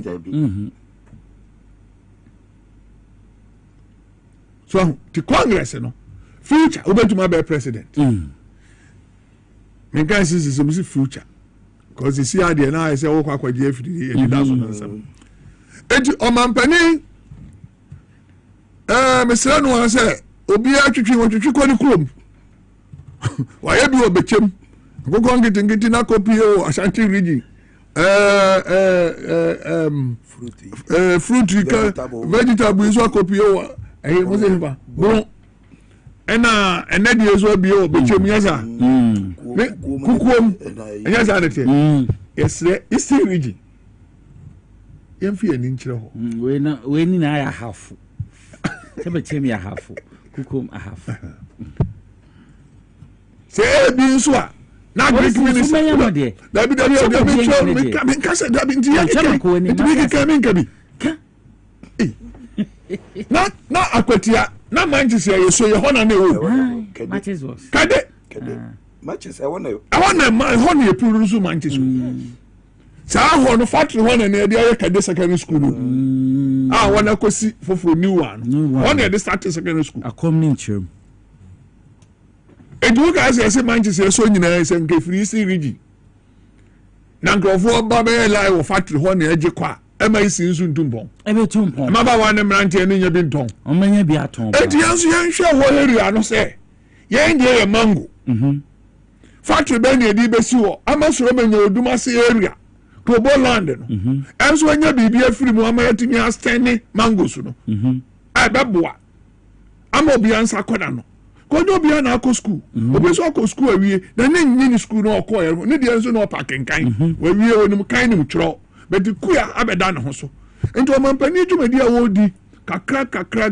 gradually no minim say anya there 16 regions no obi abenya ne de ama bedru yemfie nan no yetimi abona baso aba NDC abaso na magana fo hu say okoto something to aba no reset Ghana no e won faso aye den aba enti de make kosi ani say yeni anu mamudua vegetables mo mama ba mumu ne factory say aba yeni anu mo benye nkokọ no mo mama ba mumu ene akobie ne factory beba yeni anu mo we obeye ni nyina nkakra ebedru mra yeni bebo etoto mama mpani so aye biribia obema ye nyina ndi aje na niko Fesi mame na medicine Santos Yembre na medicine ye MPC nso Kofi Dini bi sane say ebinu mu wona sika no wona ji on de yeden because besi na nyina constituency ni bi wo ha school under tree school bi wo ha wo na ya wura ho na so e bedrum na e beto aba MP Corona transfer 15 years 21 years when say school no ho e ni common fan and guide fan and the fan what the other chairman me ntwa wa no MP se no na ebi mo ye kan kra omunye bold into in country constituents for because MP there madwuma pa ye mbe shemra but ye beto abanti meye kwan meye say no ma top pressure mo but with him MP student o madwuma ne say ye shemra say na no a responsibility ye MMDC is in adwuma but o man kasa na to sa pressure na mo inti we no still no say Ghana no obi enim say me MP no so ye me no kasa we go so fan na ya hin because we ntwa no niko na ni ye on the floor no MMDC parliament local government committee no assembly bi so nya almost about 800 billion anano say MP no wo mu 5% kura na de ya hin bebre common fan now what you need the MP be a lobby and then the assembly member assembly member clear lobby sanity your development committee your west committee your way committee na MP a wo de wo hihye mra no into the one lobby Matoa so ho ma ebusia we de emre no ko fa yesi na me ba cho Dr.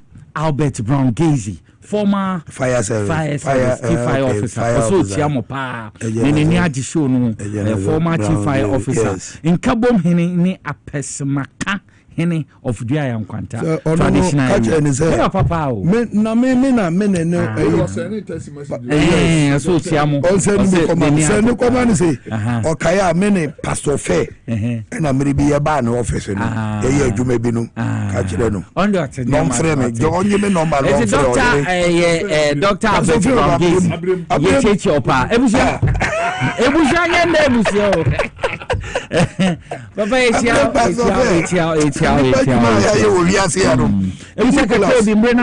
president akolanche reportry factory ayede be adwuma no on say nwom ne ye ba beto ayi no say okan obeyo on esikado hina na on okan say onim say John Mahama president bi abehye a bi anka 2027 eno be won so ba be implement saade no so de ni big push okay ya no ore na kwabinankatia okay ofra ne ntama tuntum fefe sa obo na me say papa wadwuma we ye nkrofo agya atomampa kin adia president akolanchi for poultry farm no feed Ghana no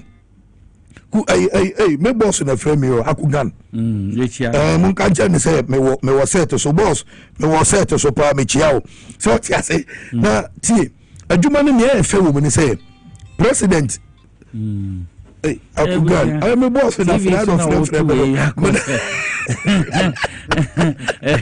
oh no do ya no di birthday I'm say me chinu na ne ma me so birthday enti the woman no your time na yes president adi oye nyina no won say the factory na wakwakosi no also wode ebetutu nkokọ ho wode ebetwitwa nkokọ ebeyi nkokọ ne tai ne ade akọ baabi owi a wo costowa obese costowa kesi cold room akesi 3 owi no meat processing factory ho na wasi ni nyina awie no wakache say nia Ghana fo opese ye ho toye ne say nkokọ na ya baba we no ye de ne besisu anya ne awon awon ne pa ne ni ye de awe de ye nga ya ye ngwa ha nti nkokọ nketenkete ne project no anya se wo be ye be wie no na wo nya atofo ono ye ready say factories no ba besi no ya dia wobɛtumi akɔ process nkokɔ yɛ ɔmo de be wo hwɛ bi tire ɛyɛ droba na na sɛ to de bia wobɛka sɛ yɛ pete wobɛka sɛ aborɔfo pete bi no wɔ na akokɔ kakraka saa ɛdɛn na wowia test bi anim ne yɛ abɔ na sɛ tete me wo sɛ wokɔyi kisi atumi hu ne wotumi hu no to na na fia yɛ kɛse na gyina fa no adɛyɛ na wo kisi fɛs na ne na mo wie na so atufu bɛyɛ ne president ayɛ no ɛyɛ ade ɛsɔ ne yɛmɔ naba so no wie no vegetables no kimiko nea ɛwɔ mu ne sɛ vegetables no wonim sɛ mprempren a mene wokan Europeans ehia chilies mekwa tenten ɛyɛ show paa ɛnɛ Ghana yɛtumi ayɛ bi ɛma yɛde kɔ aburokyiri nti obi obɛyɛ saa adwuma yi nyinaa no kɔnu agric minister kɔna kɔ register na wotumi register president ne sɛ ɔbɛba mmabunu wode ne hia ne sɛ wobɛnya wayi wɔba kana ne nyinaa bɛma wo yɛda wase ɛdi Mamenda Kofi Abusuapani ase a member of the NDC National Communication Team no ɔka ho saa so na chairman Bismarck Teria Boateng ɔno so yɛ former NDC chairman Eastern Region ɔno so na ɛtɛni nkɛ me amedi dwumadi ho kyame yɛfrɛ me Nicholas yema emusu de no hene babo ama beni oni nua ba eye mapoma cheche kudi news wa pa in a can na de brain stay tuned let's see Power 97.9 FM TVXYZ and Radio XYZ 93.1 yes wamba yeba say share the be have a wonderful evening bye bye.